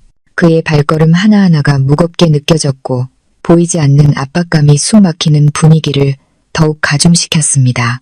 성훈 씨는 옆으로 비켜서서 몸을 떨고 있었죠. 흥룡이 제 앞에 멈춰서서 몸을 숙였습니다. 그의 몸에서 풍기는 진한 술 냄새와 남성적인 향수 냄새를 맡을 수 있었습니다. 그가 물건을 확인하기 위해 거칠고 굳은 살이 박인 손을 제 얼굴로 뻗었습니다. 심장이 웃는 것 같았습니다. 저는 이미 마음의 준비를 마쳤습니다. 그의 손이 닿는 순간 죽기 살기로 싸울 것이라고. 하지만 전혀 예상치 못한 일이 일어났습니다. 그의 손이 제 얼굴에서 몇 센티미터 떨어진 허공에서 멈췄습니다. 천장에 매달린 희미한 전구 불빛이 그의 얼굴을 비추었고 그 빛은 제가 일부러 창백하고 연약하게 보이도록 한 제 얼굴 위로 떨어졌습니다. 그 얼굴이 흥룡의 머릿속에 묻혀있던 어떤 끔찍한 기억을 깨운 듯 했습니다. 그의 얼굴에서 오만하고 흉포한 기색이 순식간에 사라졌습니다. 그 자리를 대신한 것은 경악, 당황, 그리고 이내 극심한 공포였습니다. 아니, 이럴 수가. 그가 떨리는 목소리로 중얼거렸습니다. 그는 마치 유령이라도 본 사람처럼 비틀거리며 몇 걸음 물러났습니다. 그리고 성훈 씨와 그의 부하들을 포함한 모든 사람이 경악하는 가운데 인신매매 조직의 악명 높은 우두머리 흥룡이 시멘트 바닥에 털썩 무릎을 꿇었습니다. 그는 이마가 땅에 닿을 듯이 몸을 숙였고 온몸은 나뭇잎처럼 떨고 있었습니다. 누님. 그의 목소리는 더 이상 흉포함이 아닌 극도의 공포에 차 있었습니다. 제가 누님인 줄 몰랐습니다. 제발 목숨만 살려주십시오. 버려진 창고는 소름 끼치는 침묵에 잠겼습니다. 멀리서 들려오는 파도 소리와 녹슨 양철 벽 틈새로 스며드는 바람 소리만이 그 정적을 깨고 있었죠. 그곳에 있던 모든 사람들, 흥룡의 험상궂은 부하들부터 성훈 씨까지 모두가 돌처럼 굳어 있었습니다. 그들은 눈앞의 광경을 믿을 수 없었죠. 그들의 악명 높은 보스, 흥룡, 눈썹 하나 까딱하는 것만으로도 사람들의 혼을 빼놓던 그가 지금 바닥에 엎드려 떨면서 그들이 한낱 연약한 물건으로 여겼던 여자 앞에서 목숨을 구걸하고 있었습니다. 가장 큰 충격을 받은 것은 성훈 씨였습니다. 그는 그 자리에 못 박힌 듯 서서 입을 멍하니 벌리고 있었습니다. 흥룡 형님, 지금 뭐 하시는 겁니까? 그가 더듬거리며 말했습니다. 목소리는 갈라져 나왔죠. 이 여자는 그냥 제 아내일 뿐입니다.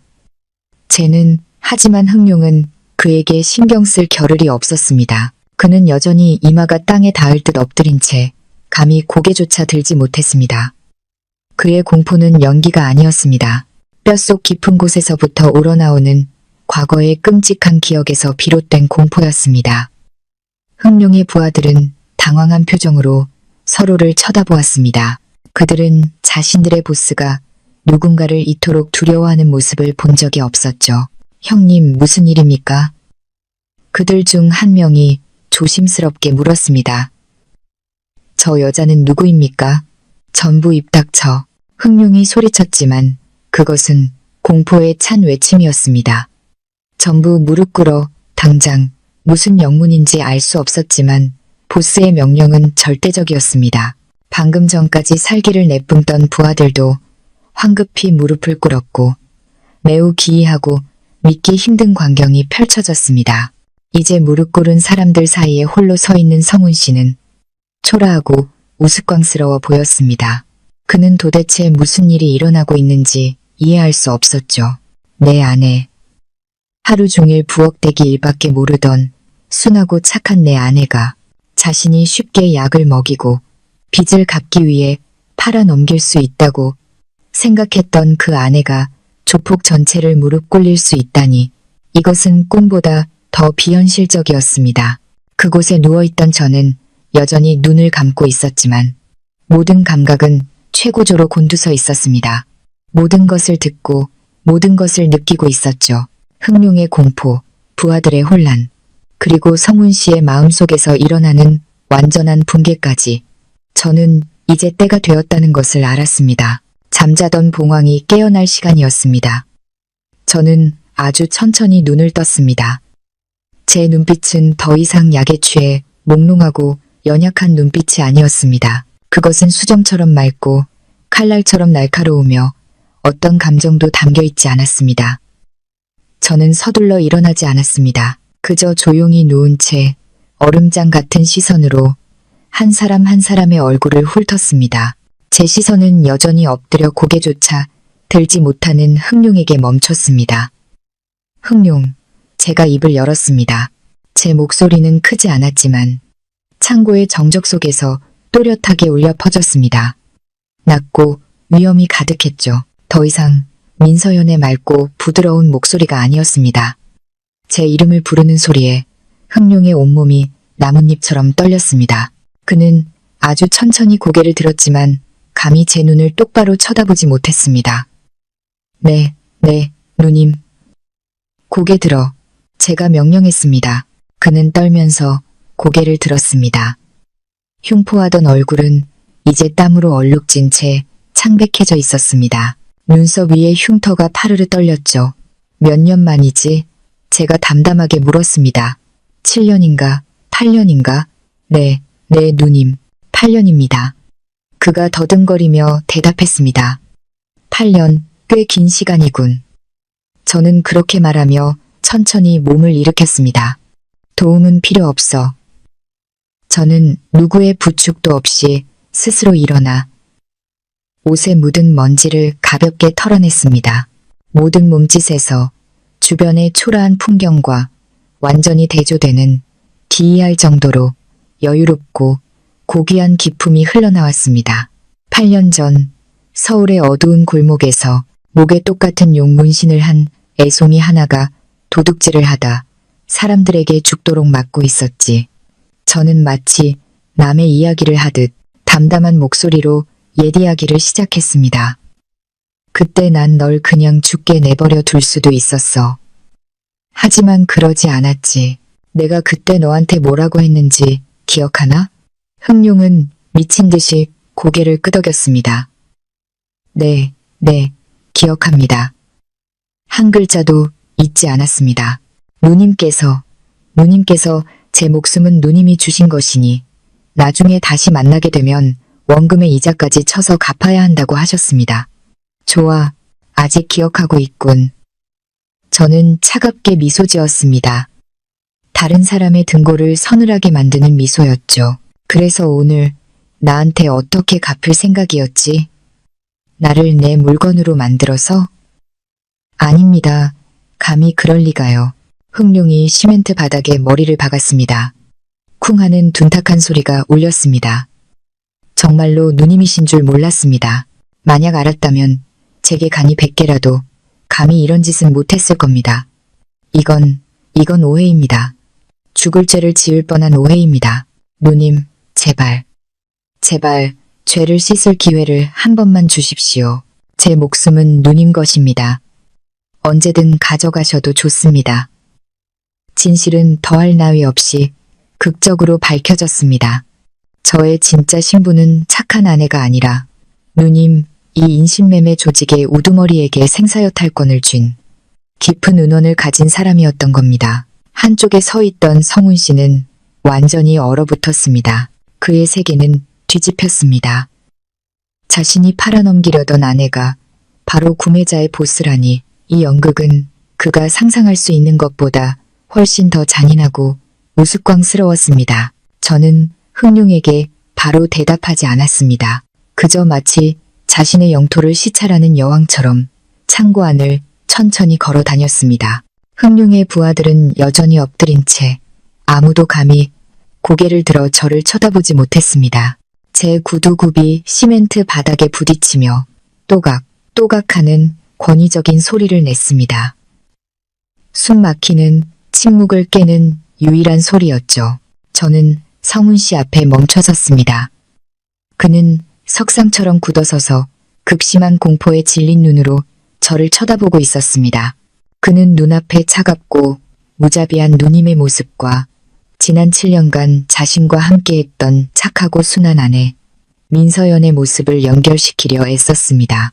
하지만 두 모습은 너무나 달랐고 너무나 모순적이었습니다. 그는 할 수 없었죠. 많이 놀랐나 보네. 내 사랑하는 남편? 제가 입을 열었습니다. 제 목소리는 이제 차가운 거리감이 아닌 뼛속까지 파고드는 비아냥거림으로 가득했습니다. 저는 다가가서 아내가 늘 하던 것처럼 그의 창백한 뺨을 부드럽게 어루만졌습니다. 하지만 그 행동은 이제 그를 공포에 떨게 만들었습니다. 당신 누구야? 그가 무의식적으로 더듬거리며 물었습니다. 내가 누구냐고? 저는 슬픈 미소를 지었습니다. 나는 당신이 속이고 도박 빚을 갚기 위해 무정하게 팔아넘긴 바로 그 아내야. 벌써 잊었어? 그리고 저는 한 걸음 뒤로 물러서며 눈빛을 칼날처럼 날카롭게 만들었습니다. 하지만 아마 당신은 진짜 내가 누군지 한 번도 몰랐을 거야. 그래, 당신이 알던 민서연은 그냥 연기였어. 지난 7년간 내가 너무나 완벽하게 해냈던 연기. 저는 몸을 돌려 여전히 무릎 꿇고 있는 흥룡을 바라봤습니다. 흥룡, 너 우리 아버지가 누군지 아나? 네, 누님, 큰형님은 봉황이십니다. 그가 떨리는 목소리로 대답했습니다. 맞아, 제 목소리가 울려 퍼졌습니다. 우리 아버지는 봉황, 한때 이 어두운 세계의 하늘을 한 손으로 가렸던 분이시지. 그리고 나는 그분의 유일한 딸, 세상이 떠들던 바로 그 작은 봉황이다. 제가 그토록 묻어버리려 했던 과거가 이제 제 입으로 드러났습니다. 저는 고아가 아니었습니다. 저는 조직 보스의 딸이었습니다. 저는 비단 옷을 입고 자란 게 아니라 위험과 잔혹한 규칙으로 가득한 세상에서 자랐습니다. 그를 배우기 전에 자신을 지키는 법부터 배웠죠. 눈빛으로 사람의 마음을 읽는 법을 배웠고 가장 혹독한 환경에서 살아남는 법을 익혔습니다. 그 세계가 저를 강하고 단호하며 때로는 무자비한 사람으로 만들었습니다. 하지만 제 목소리가 낮아졌습니다. 아버지가 돌아가셨어. 아버지는 그 싸움의 삶에 너무 지쳐 계셨지. 마지막 유언은 내가 평범한 삶을 살라는 것이었어. 조직의 원한도 피비린내 나는 숙청도 없는 삶 말이야. 그리고 나는 아버지의 뜻을 따랐지. 저는 성훈 씨를 돌아봤습니다. 제 눈에는 이름 모를 고통이 담겨 있었습니다. 나는 모든 것을 버렸어. 신분도, 권력도, 아버지가 남겨주신 재구까지도 전부. 그리고 평범한 가정을 꾸리고 평온한 삶을 살고 싶다는 희망 하나로 평범한 남자인 당신을 찾아갔지. 나는 좋은 아내가 되려고, 착하고 순종적인 민서연이 되려고 노력했어. 그것이 행복이라고 생각했지. 하지만 내가 틀렸어. 제 목소리가 날카로워졌습니다. 내가 그토록 갈망했던 평범한 세상이 때로는 어두운 세계보다 더 무섭고 잔인하다는 걸 몰랐어. 내 세계에서는 원한 때문에, 세력 다툼 때문에 배신을 해. 하지만 당신 세계에서는 고작 도박 빚 때문에 평생을 함께한 아내를 팔아넘길 수 있더군. 당신이 내 꿈을 직접 부숴버린 거야, 성훈 씨. 제 목소리는 이제 비아냥거림이 아닌 깊은 절망감으로 가득했습니다. 당신이 내 안에서 잠자던 봉황을 깨웠고 그 분노를 가장 먼저 감당해야 할 사람은 바로 당신이 될 거야. 이 말을 들은 성훈 씨는 완전히 무너져 내렸습니다. 그는 다리에 힘이 풀려 주저앉았습니다. 그는 이제야 깨달았습니다. 자신이 속인 것은 평범한 여자가 아니었습니다. 그는 사자의 잠을 깨운 것이었습니다. 봉황은 깨어났고 흩날리는 벚꽃의 낭만적인 연극은 이제 배신자가 가장 끔찍한 대가를 치러야 하는 비극으로 변해버렸습니다. 제 신분에 대한 진실이 밝혀지자 그곳에 있던 모든 사람들은 마치 벼락을 맞은 듯 충격에 빠졌습니다. 성훈 씨는 바닥에 주저앉아 넋이 나간 눈으로 떨고 있었습니다. 이 끔찍한 현실을 아직 받아들이지 못하는 듯 했죠. 그는 봉황과 결혼했지만 어리석게도 그 깃털을 뽑아버렸고 이제 그 분노의 불길과 마주해야 했습니다. 흥룡의 부하들은 여전히 엎드린 채 감히 한마디도 하지 못했습니다. 봉황이라는 이름은 그들에게 전설이자 잠재의식 속에 깊이 박힌 공포였습니다. 그리고 그의 유일한 딸, 작은 봉황은 더욱 신비롭고 두려운 존재였죠. 그런데 지금 그 전설 속 인물이 바로 눈앞에 서 있었습니다. 저는 더 이상 시간을 낭비하지 않았습니다. 저는 낡은 나무 상자 위로 걸어가 다리를 꼬고 앉았습니다. 권위와 여유가 넘치는 자세였죠. 제 차가운 시선은 여전히 무릎 꿇고 있는 흥룡을 향했습니다. 일어나, 제가 명령했습니다. 흥룡은 깜짝 놀라며 떨리는 몸으로 일어섰지만 여전히 허리를 굽힌 채 감히 저를 똑바로 쳐다보지 못했습니다. 말해봐. 제 목소리에는 어떤 감정도 실려있지 않았습니다. 내가 왜 여기 있는지, 그리고 왜 내 물건이 바로 나였는지 전부 말해봐. 흥룡은 마른 침을 삼켰습니다. 그는 상처 입은 짐승처럼 웅크리고 있는 성훈 씨를 힐끗 쳐다보고는 다시 공포에 질린 눈으로 저를 바라봤습니다. 네, 누님. 그가 더듬거리며 이야기하기 시작했습니다. 그게 이 자식 때문입니다.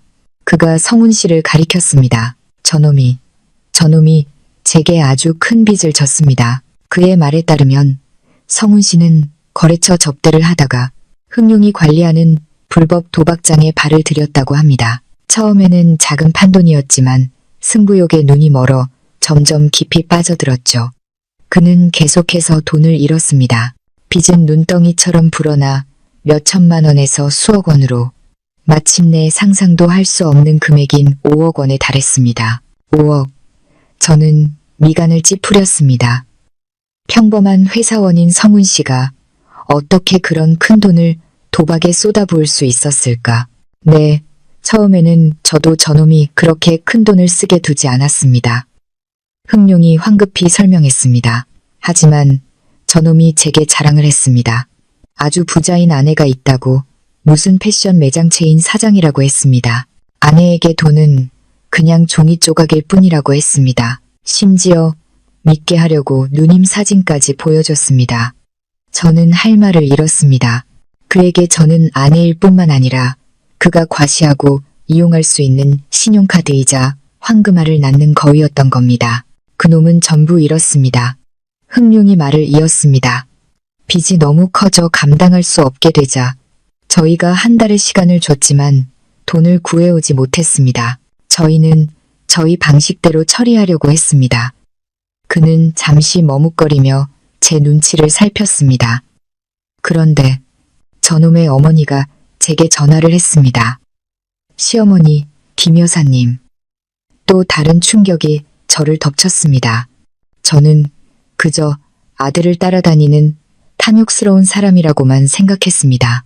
하지만 아니었습니다. 그분은 그 이상이었습니다. 그 여자가 뭐라고 했는데? 제가 물었습니다. 제 목소리는 몇 단계 더 차가워졌습니다. 그 여자가 빚을 모두 갚고 심지어 큰 돈을 벌 수 있는 방법이 있다고 했습니다. 흥룡은 모든 대화 내용을 털어놓았습니다. 이 잔인한 계획을 세운 사람은 바로 김 여사님이었습니다. 그녀는 흥룡에게 이렇게 말했다고 합니다. 내 며느리가 현금은 많지 않지만 아직 젊고 예쁘지. 일본에서는 그런 여자들이 비싸게 팔린다고 하더군. 그러니 당신들이 걔를 데려가 빚 대신으로 치는 거지. 내 아들 빚도 갚고 당신들도 큰 이득을 보니 일석이조 아니겠어. 저는 흥룡의 말을 들으며 온몸에 피가 얼어붙는 것을 느꼈습니다. 대체 얼마나 무정해야 어머니라는 사람이 자기 며느리를 팔아넘길 생각을 할 수 있을까? 얼마나 잔인해야 아들의 도박 빚을 갚기 위해 다른 여자를 지옥으로 밀어넣을 수 있을까? 제가 지난 7년간 견뎌온 그녀의 인색함과 탐욕은 사실 거대한 빙산의 일각에 불과했습니다. 그 아래에는 악마의 영혼이 숨어 있었던 겁니다. 흥룡이 계속 말했습니다. 그 여자가 모든 것을 계획했습니다. 누님을 여행 가자고 떼어내는 것부터 의심받지 않기 위해 태도를 바꾸는 것까지, 심지어 성훈이에게 누님의 신분증과 휴대폰을 모두 빼앗으라고 시켰습니다. 그 여자는 누님을 이곳에 데려와 저희에게 넘기기만 하면 모든 것이 끝날 거라고 했습니다. 저희는 그냥 그 여자 말대로 했을 뿐입니다. 정말로 그게 누님이신 줄은 만약 알았다면 죽어도 이런 짓은 안 했을 겁니다. 흥룡의 자백으로 끔찍한 음모의 전말이 모두 드러났습니다. 제가 가족이라고 여겼던 두 사람에 의해 계획된 음모였습니다. 그들은 제 돈뿐만 아니라 제 목숨과 미래까지 원했습니다. 저를 빠져나올 수 없는 길로 밀어 넣으려 했던 겁니다. 저는 더 이상 분노를 느끼지 않았습니다. 뼛속까지 스며드는 혐오감만 느껴졌을 뿐입니다. 성훈 씨의 비겁함에 대한 혐오, 그리고 제가 한때 어머니라고 불렀던 그 여자의 잔인함에 대한 혐오. 저는 성훈 씨를 돌아보았습니다. 그는 여전히 웅크린 채 떨고 있었고 얼굴은 무릎에 파묻은 채 감히 고개를 들지 못했습니다. 그는 모든 것을 들었습니다. 더 이상 변명할 여지가 없었죠. 그는 단순한 공범이 아니었습니다. 자신을 위해 희생한 아내를 사악한 어머니의 계획에 따라 무정하게 팔아넘긴 무능하고 쓸모없는 인간이었습니다. 흥룡이 모든 것을 자백한 후 창고는 다시 죽음 같은 침묵에 잠겼습니다. 그는 고개를 숙인 채 저의 판결을 기다리고 있었습니다. 그의 부하들은 여전히 꼼짝 않고 엎드려 있었죠. 그리고 성훈 씨는 영혼 없는 시체처럼 바닥에 주저앉아 있었습니다. 저는 천천히 일어나 성훈 씨에게로 걸어갔습니다. 제 발걸음 하나하나가 느리고 무거웠습니다. 제 구두굽이 시멘트 바닥에 부딪히는 소리가 마치 판결을 내리는 망치 소리처럼 규칙적으로 울렸습니다. 저는 그의 앞에 멈춰섰습니다. 고개 들어 제 목소리는 얼음장처럼 차가웠습니다. 성훈 씨는 감히 고개를 들지 못하고 온몸을 사시나무 떨듯 떨었습니다. 고개 들라고 했어. 제가 위협적으로 으르렁거렸습니다. 제게서 뿜어져 나오는 무서운 기운에 그는 화들짝 놀라며 눈물과 콧물로 범벅이 된 얼굴을 들어 저를 쳐다봤습니다. 한때 저를 설레게 했던 그 얼굴은 이제 너무나 비참하고 경멸스러웠습니다. 똑똑히 봐. 제가 그의 얼굴 가까이 다가가 말했습니다. 네가 5억에 팔아넘기려던 여자를 똑똑히 보라고. 후회되나? 나를 상처 입혀서가 아니라 너무나 값진 물건을 헐값에 팔아넘겨서 후회되는 거겠지? 아, 아니야. 그가 고개를 저으며 더듬거렸습니다. 네, 내가 잘못했어. 내가 귀신에 씌었었나 봐. 다 엄마 때문이야. 제발, 제발 날 용서해줘. 서연아, 내가 소가 되고 말이 되어서라도 당신에게 갚을게. 갚아. 제가 비웃었습니다. 눈물보다 더 쓴웃음이었죠. 어떻게 갚을 건데? 또 다른 거짓말로. 아니면 다른 항구로 떠나는 관계 회복 여행으로. 저는 그가 더 말할 기회를 주지 않았습니다. 흑룡을 돌아보며 제 눈빛은 칼날처럼 날카로워졌습니다. 흑룡. 네, 누님. 그가 황급히 대답했습니다. 저놈이 너한테 5억 빚졌다고 했지? 네, 맞습니다. 너희들 방식대로라면 돈을 못 갚으면 뭘로 갚아야 하지? 제가 물었습니다. 흑룡은 잠시 망설였지만 제 눈빛을 보고는 즉시 제 의도를 알아차렸습니다. 그는 등 뒤에서 번쩍이는 단검을 꺼내 들었습니다. 창고의 희미한 불빛이 칼날에 반사되어 차가운 빗줄기를 만들어냈습니다. 그는 성훈 씨 앞으로 다가가 험악한 목소리로 으르렁거렸습니다. 제가 허락한 포악함이었죠. 돈을 못 갚으면 다른 걸로 갚아야지. 피는 피로 갚는 거다. 내 목숨은 필요 없어. 하지만 빚 대신 내 몸에서 무언가는 받아가야겠다. 그는 성훈 씨의 몸에 칼끝을 대고 천천히 움직였습니다. 다시는 길을 못 보게 눈 하나, 평생 병상에서 살게 콩팥 하나, 아니면 다시는 도박 서류에 사인 못하게 손 하나. 성훈 씨가 비명을 질렀습니다. 그는 자신의 몸에 닿을 듯한 칼날과 아무 감정 없는 제 얼굴을 번갈아 보았습니다. 극심한 공포가 그의 마지막 남은 이성을 완전히 무너뜨렸습니다.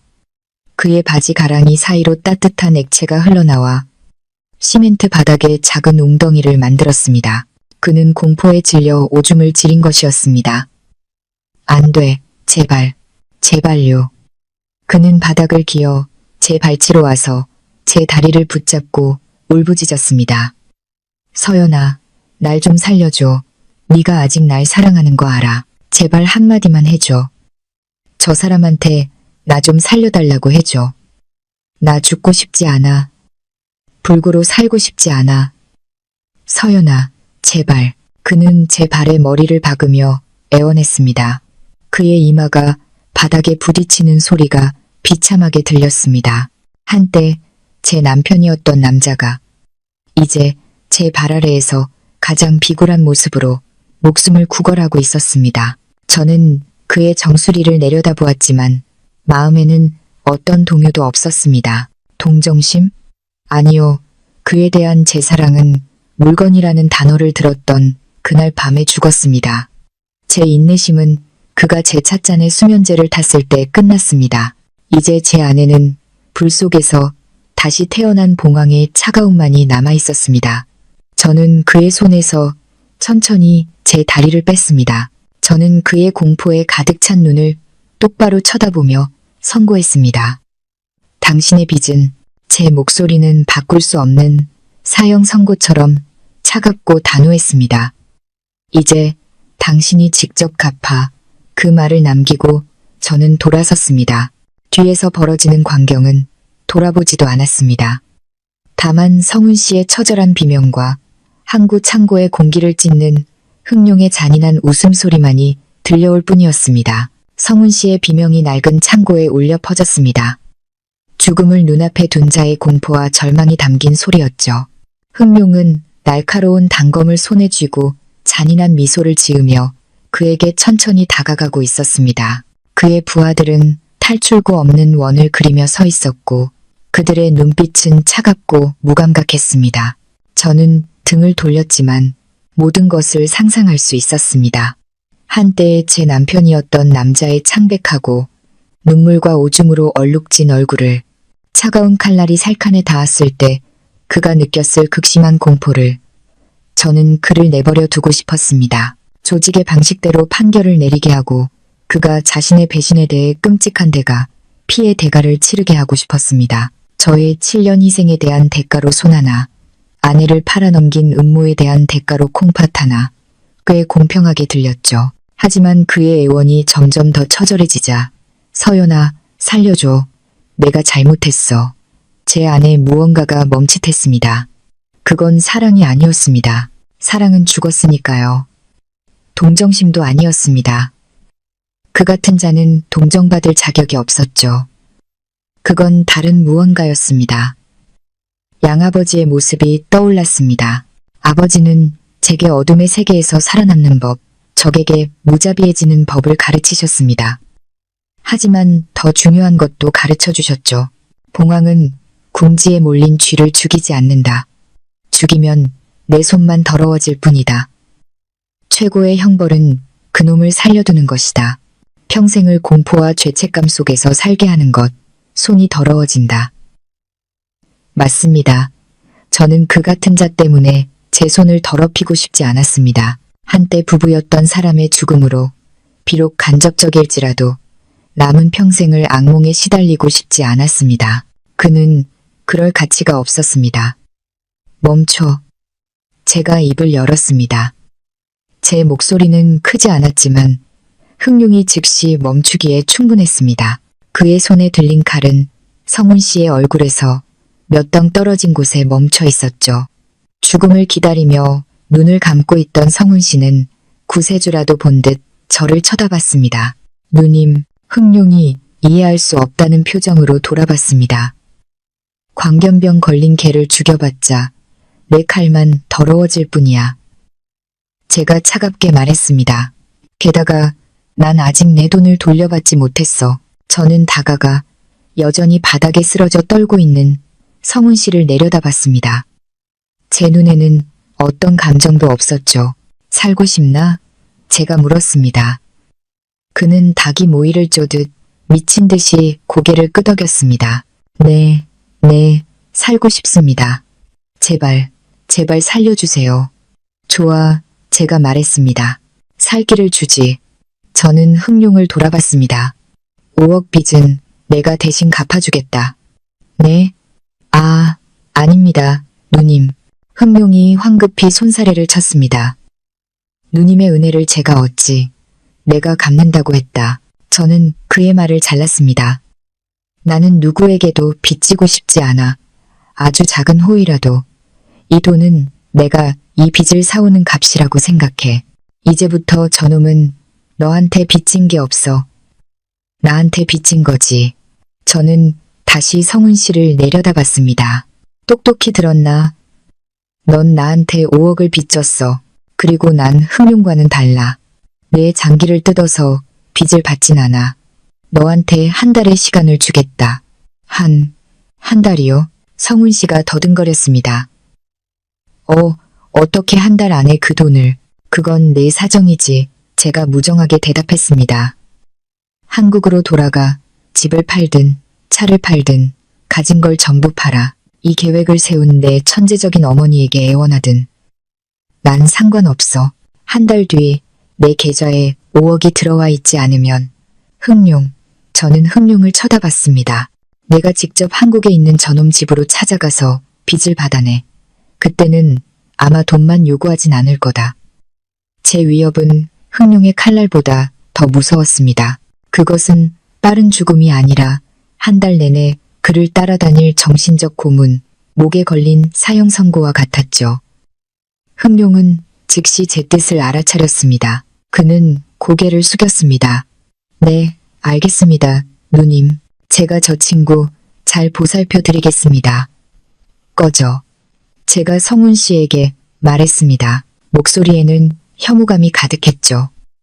당장 한국으로 꺼져. 내 꼴을 1초라도 더 보고 싶지 않아. 죽을 고비를 넘긴 성훈 씨는 황급히 비틀거리며 일어섰습니다. 그는 저도 흥룡도 쳐다보지 못했습니다. 그저 덫에서 빠져나온 쥐처럼 창고 밖으로 미친 듯이 도망쳤습니다. 그의 겁에 질린 발소리가 점점 멀어지다 사라졌습니다. 저는 그 뒷모습을 바라보았지만 마음에는 어떤 파문도 잃지 않았습니다. 제가 그에게 준 살길은 사실 또 다른 지옥으로 가는 길이었습니다. 공포와 굴욕, 그리고 끝없는 죄책감의 지옥으로. 성훈 씨가 넋나간 사람처럼 도망친 후 창고 안의 긴장감은 어느 정도 누그러졌습니다. 흥룡과 그의 부하들은 여전히 고개를 숙인 채 서 있었죠. 저놈 일은 이걸로 끝났다. 제가 평온한 목소리로 말했습니다. 이제 내 차례다. 흥룡, 넌 어떡할 거지? 제 질문에 흥룡은 다시 화들짝 놀랐습니다. 그는 황급히 다시 무릎을 꿇었습니다. 누님, 제 죄는 하늘에 닿을 만큼 큽니다. 제가 감히 누님을 알아보지 못하고 큰 죄를 지을 뻔했습니다. 제발 옛정을 생각하시어 한 번만 용서해 주십시오. 오늘부터 저 흥룡과 저희 흥룡의 전체는 누님을 위해 목숨을 바칠 것을 맹세합니다. 절대 두말하지 않겠습니다. 그는 진심을 다해 말했습니다. 저는 이것이 빈말이 아니라는 것을 알았습니다. 그들의 세계에서 맹세는 종이 계약서보다 더 큰 가치를 지녔죠. 저는 그를 보며 잠시 생각에 잠겼습니다. 그를 죽이는 것은 너무나 쉬운 일입니다. 하지만 그를 살려두고 제 수족으로 만드는 것이 훨씬 더 가치가 있을 겁니다. 아버지가 남겨주신 제국은 너무 오랫동안 잠들어 있었습니다. 이제 그것을 깨울 때가 된 것 같았습니다. 좋아, 일어나라. 제가 말했습니다. 내 목숨은 일단 거기에 맡겨두겠다. 내 충성심을 내게 증명해 보여라. 바로 그때 창고의 어둠 속에서 한 인물이 걸어 나왔습니다.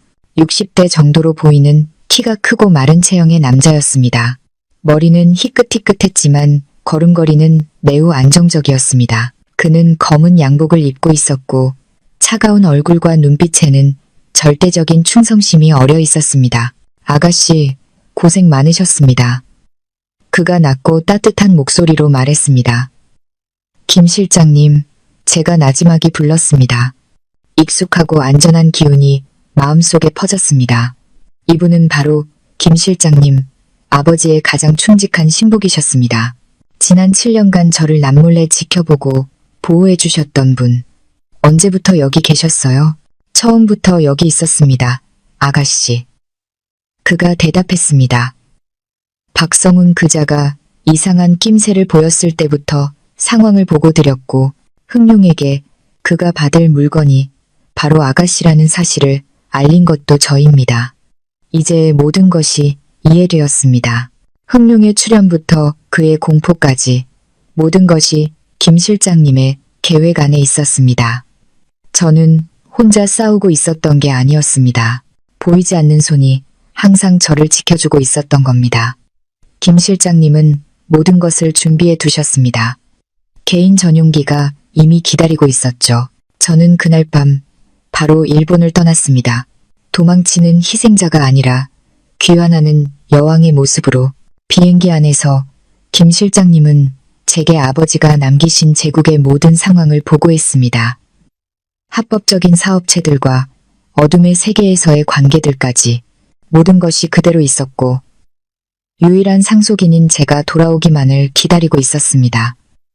이틀 후 개인 전용기는 서울 외곽의 개인 비행장에 착륙했습니다. 비행기에서 내린 저는 더 이상 찢어진 기모노를 입은 민서연이 아니었습니다. 권위 있는 정장을 입은 여성이었죠. 제 뒤로는 김 실장님과 이제 저의 경호원이 된 흥룡이 따랐습니다. 그리고 저의 첫 번째 목적지는 제 연극이 시작되었던 바로 그 낡은 빌라였습니다. 공포에 질려 일본에서 돌아온 성훈 씨는 서울에 머물지 못하고 곧장 어머니의 품으로 도망쳤습니다. 그는 제 진짜 신분과 흥룡의 등장에 대한 끔찍한 이야기를 모두 털어놓았습니다. 하지만 김 여사님은 그녀의 짧은 식견과 피에 맺힌 탐욕으로 그 말을 믿지 않았습니다. 네가 걔한테 단단히 겁먹었구나. 그녀가 일축했습니다. 작은 봉황이라니 조폭 영화를 너무 많이 봤나 보구나. 걔는 그냥 운 좋게 널 속인 고아일 뿐이야. 분명히 그 흉터 있는 놈이랑 짜고 널 겁줘서 돈을 혼자 다 삼키려는 수작일 거야. 겁먹지 마. 엄마한테 맡겨. 엄마가 알아서 처리할 방법이 있으니까.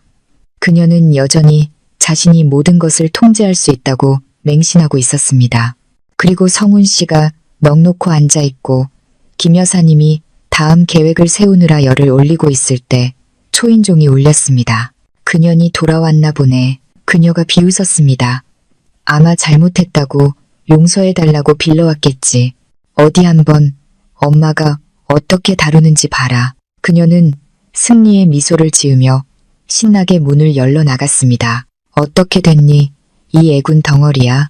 돈 떨어지니까 빌붙으러 기어들어왔니? 하지만 문이 완전히 열렸을 때 그녀의 입가에 걸려있던 미소는 그대로 얼어붙었습니다. 그녀 앞에는 완전히 다른 모습의 저뿐만 아니라 압도적인 기운을 뿜어내는 김 실장님과 특히 목에 검은 용 문신과 흉터를 가진 흑룡이 서 있었습니다. 그녀는 김 실장님이 누군지 모를 수 있었지만 뉴스에서 본 적 있는 악명 높은 보스 흑룡의 얼굴을 모를 리 없었습니다. 제가 입을 열었습니다. 제 목소리는 얼음장처럼 차가웠습니다. 방금 누구더러 애군이라고 하셨죠? 김 여사님은 그대로 굳어버렸습니다. 그녀는 흑룡을 가리키며 더듬거렸습니다. 당신은 흑룡. 흑룡은 아무 말 없이 사람을 오싹하게 만드는 비웃음만 지을 뿐이었습니다. 예상치 못한 재회는 시작되었고 이번에는 죄인들에게 더 이상 물러설 곳은 없었습니다. 저와 흑룡, 그리고 김 실장님의 등장은 마치 지옥에서 온 3명의 심판관처럼 김 여사님의 맹목적인 자신감에 치명타를 날렸습니다. 그녀의 입가에 걸려있던 승리의 미소는 얼어붙었다가 산산조각 났고 그 자리에는 극심한 공포가 들어찼습니다. 그녀의 눈은 커다랗게 뜨여 제 얼음장 같은 얼굴을 쳐다보다가 살인귀처럼 서 있는 흑룡을 힐끗 쳐다봤습니다. 그녀는 떨면서 뒷걸음질 치다 뒤에 있던 의자에 부딪혔습니다. 넌 민서연이 아니야. 그녀가 더듬거리며 말했습니다. 목소리는 갈라져 나왔죠. 넌 누구야? 왜 흑룡이 너를 따라다니는 거야? 저는 대답하지 않고 조용히 집 안으로 들어섰습니다. 두 남자가 제 뒤를 따랐죠. 낡은 타일 바닥을 밟는 제 발걸음 소리 하나하나가 권위적으로 울려 퍼지며 주변을 압도했습니다. 방에 있던 성훈 씨가 소리를 듣고 황급히 뛰쳐나왔습니다. 그가 저와 특히 흑룡을 보자 막 혈색이 돌기 시작했던 그의 얼굴은 다시 시체처럼 창백해졌습니다. 항구에서의 그 밤의 공포가 다시 밀려왔습니다. 그는 몇 마디 신음만 내뱉고는 다리에 힘이 풀려 주저앉았습니다. 아드님이 어머님께는 이야기를 다 안 했나 보군요. 제가 비꼬는 미소를 지었습니다. 옹기라고는 찾아볼 수 없는 미소였죠. 아니면 제가 대신 이야기해 드릴까요? 저는 그들에게 반응할 틈을 주지 않았습니다. 저는 이야기하기 시작했습니다. 제 목소리는 무서울 정도로 평온했죠. 저는 일본으로의 관계 회복 여행에 대해 이야기했습니다.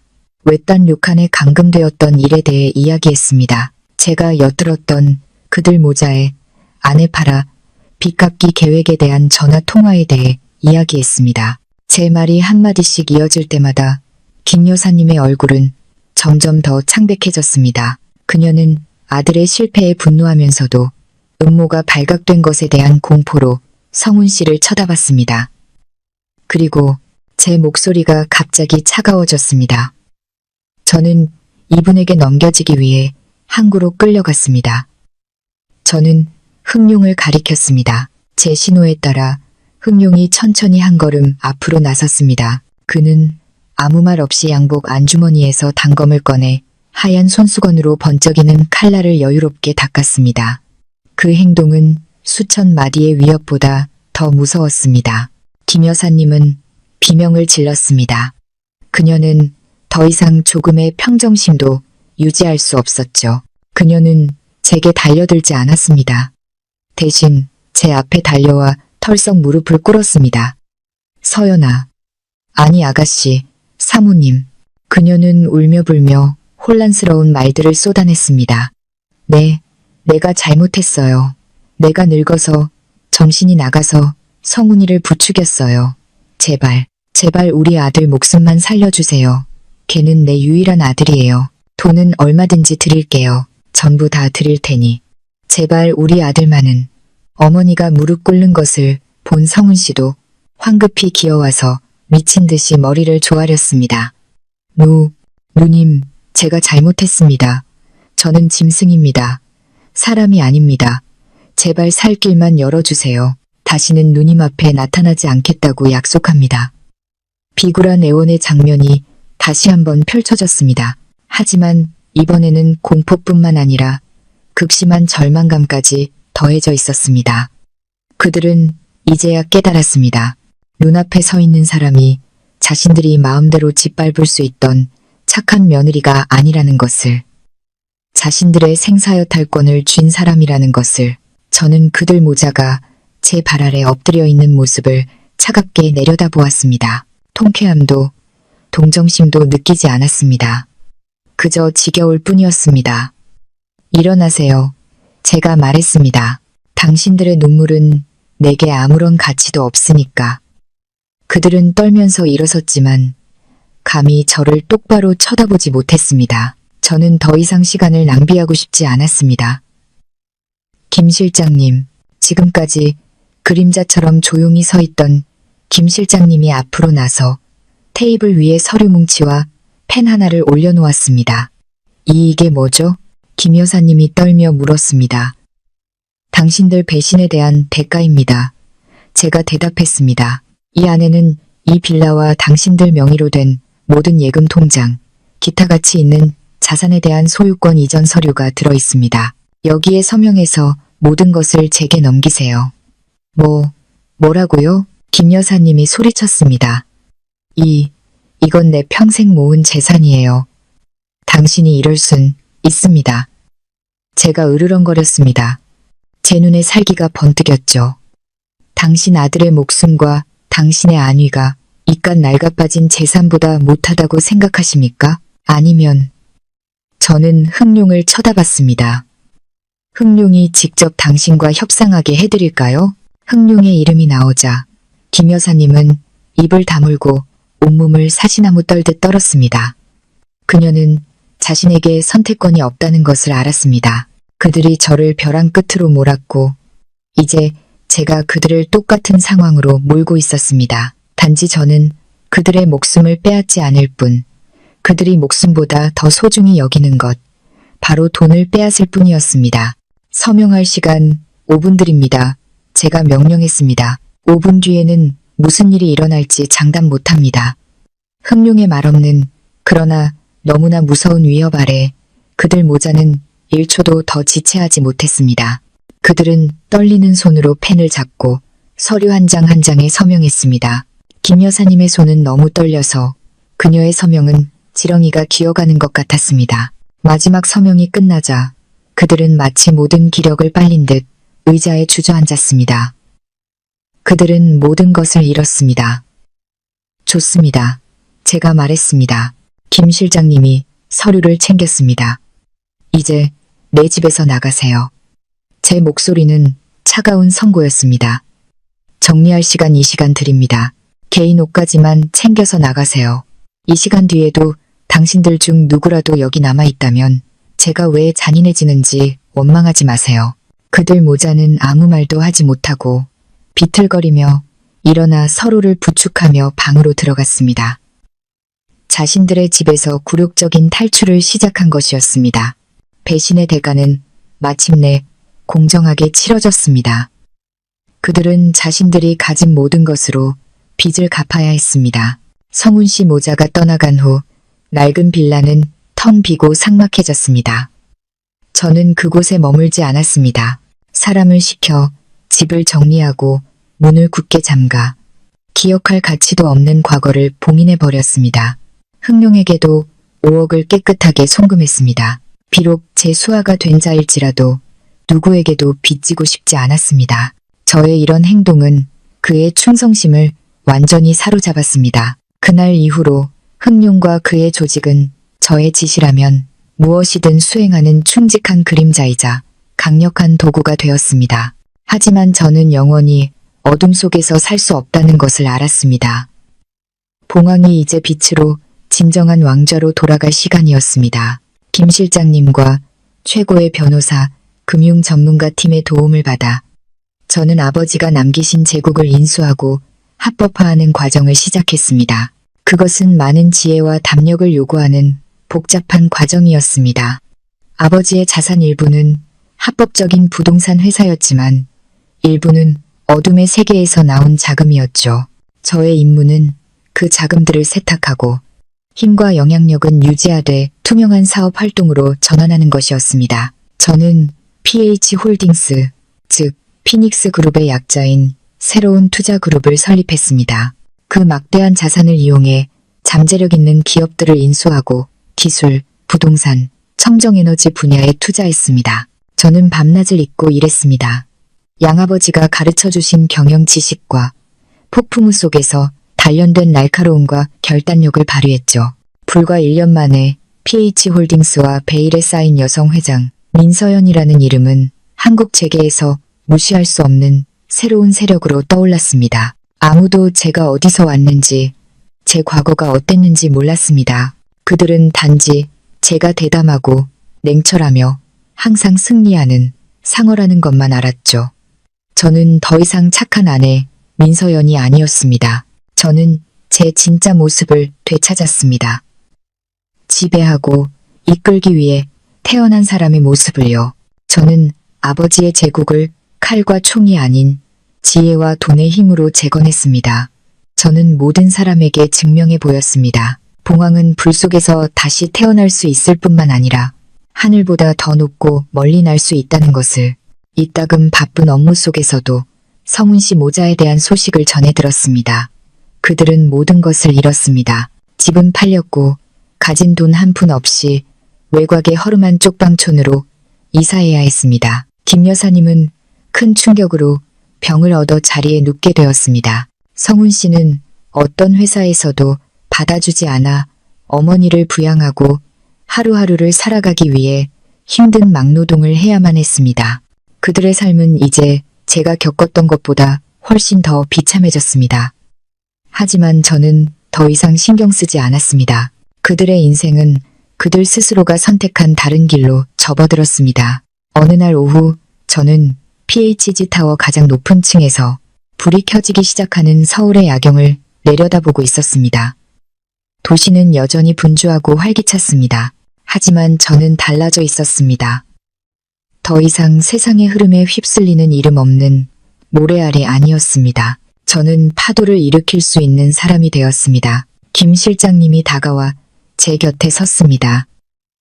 회장님의 아버님께서 살아계셨다면 분명 아가씨를 매우 자랑스러워 하셨을 겁니다. 그가 말했습니다. 저는 진심으로 평온한 미소를 지었습니다. 알고 있어요. 저는 멀리 반짝이는 불빛을 바라보았습니다.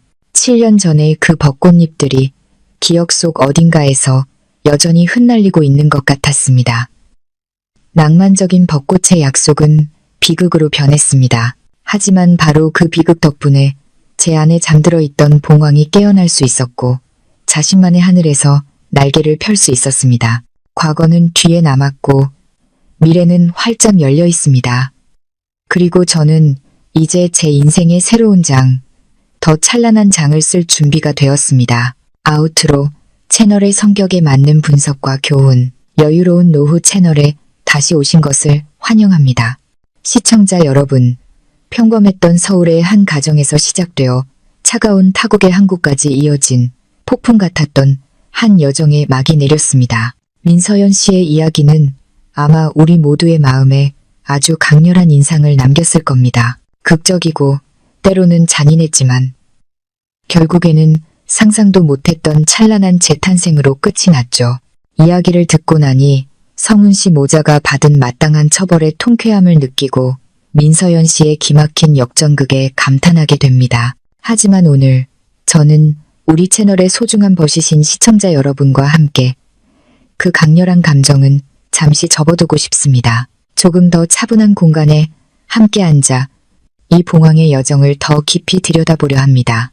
단순히 한 편의 액션 영화를 감상하는 것이 아니라 그 안에서 우리 자신의 삶을 더 단단하고 아름답게 만들어줄 귀중한 교훈과 깊은 인간적 가치를 찾아보기 위해서입니다. 이 이야기가 우리에게 주는 첫 번째이자 가장 핵심적인 교훈은 바로 어떤 이유로든 자기 자신을 잃지 말라는 것입니다. 민서연 씨는 이야기 초반 자신의 과거와 본 모습을 버리기로 선택했습니다. 그녀는 불사조의 날개를 접고 평범한 참새가 되어 거짓된 금빛 세장 속에 스스로를 가두었습니다.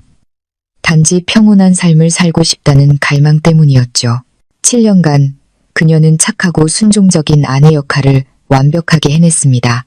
그것이 행복이라고 스스로를 최면에 걸었죠. 하지만 진실은 무엇이었을까요? 진실은 당신이 당신 자신이 아닌 다른 누군가가 되려고 노력할 때 결코 진정한 존중을 받을 수 없다는 것입니다. 당신은 다른 사람이 당신을 멋대로 평가하고 이용할 기회를 만들어주고 있을 뿐입니다. 서연 씨의 착함은 성훈 씨와 그의 어머니에게 만만함으로 비쳤습니다. 그녀의 인내는 그들에게 어리석음으로 여겨졌죠. 그들은 그녀라는 사람을 사랑한 것이 아니었습니다. 그저 조종하기 쉬운 도구로 보았을 뿐입니다.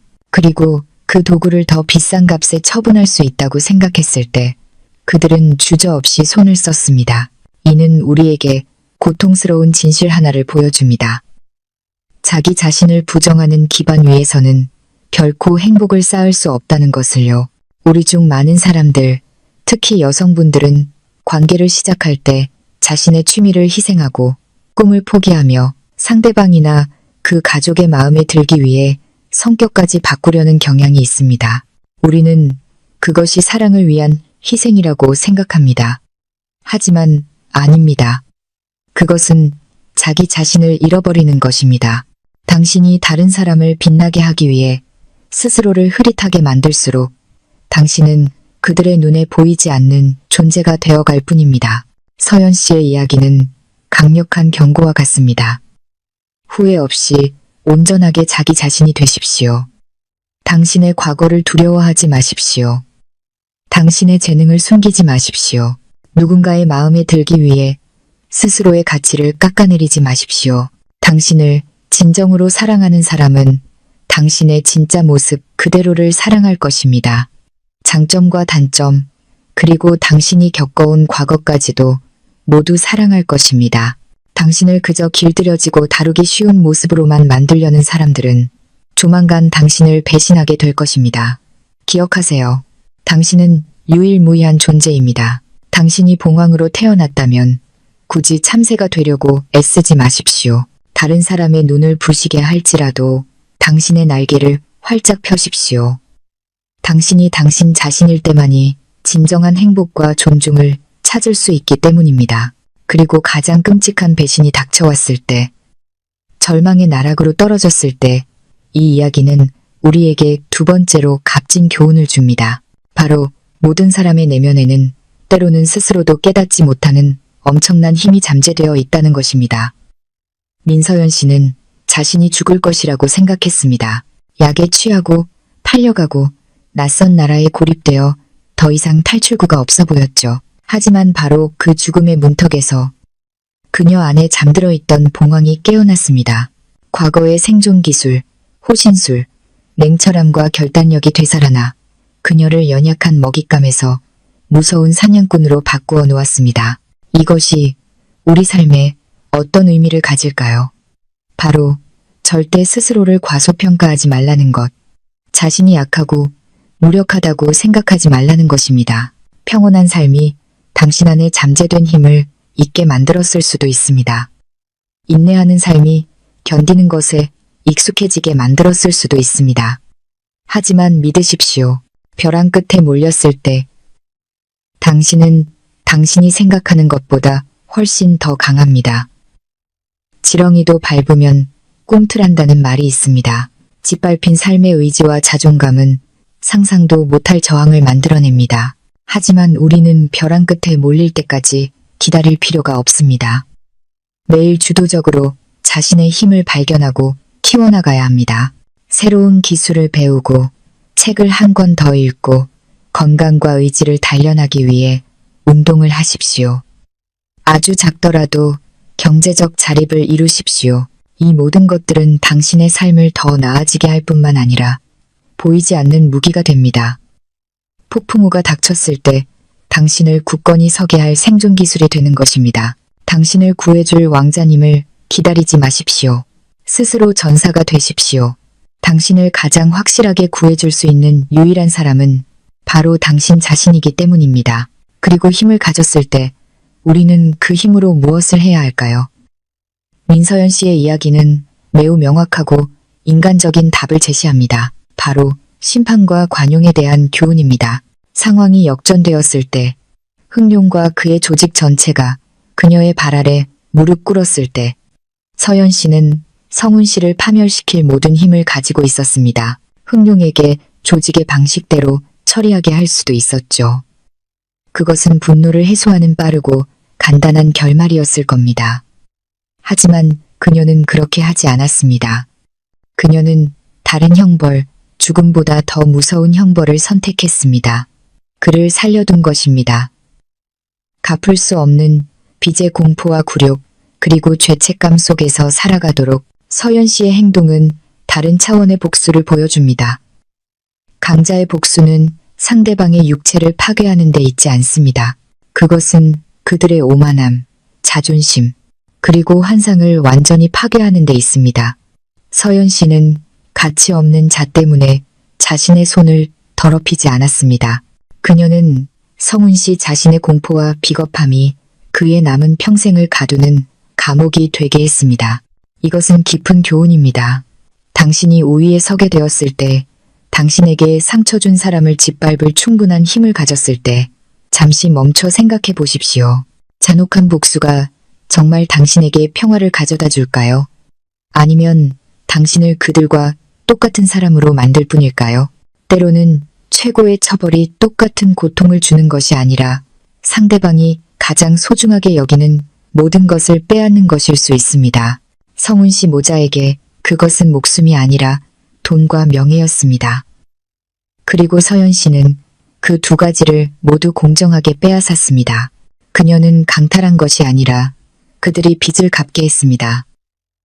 이 행동은 권력을 보여주는 동시에 차가운 공정함을 드러냅니다.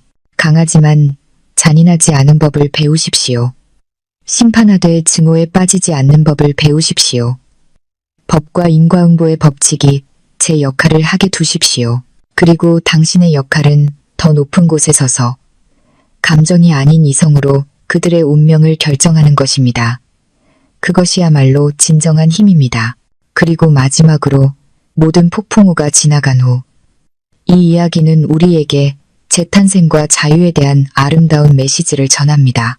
모든 원한을 정리한 민서연 씨는 과거의 길로 돌아가지 않았습니다. 아버지의 어두운 세계에서 계속 살지도 않았고 공허함을 채우기 위해 새로운 사랑을 찾지도 않았습니다. 그녀는 제3의 길을 선택했습니다. 아버지의 유산을 계승하되 자신만의 방식으로 그녀는 그것을 합법화하고 강력한 비즈니스 제국으로 만들었습니다. 그녀는 자신의 진짜 모습을 되찾았습니다.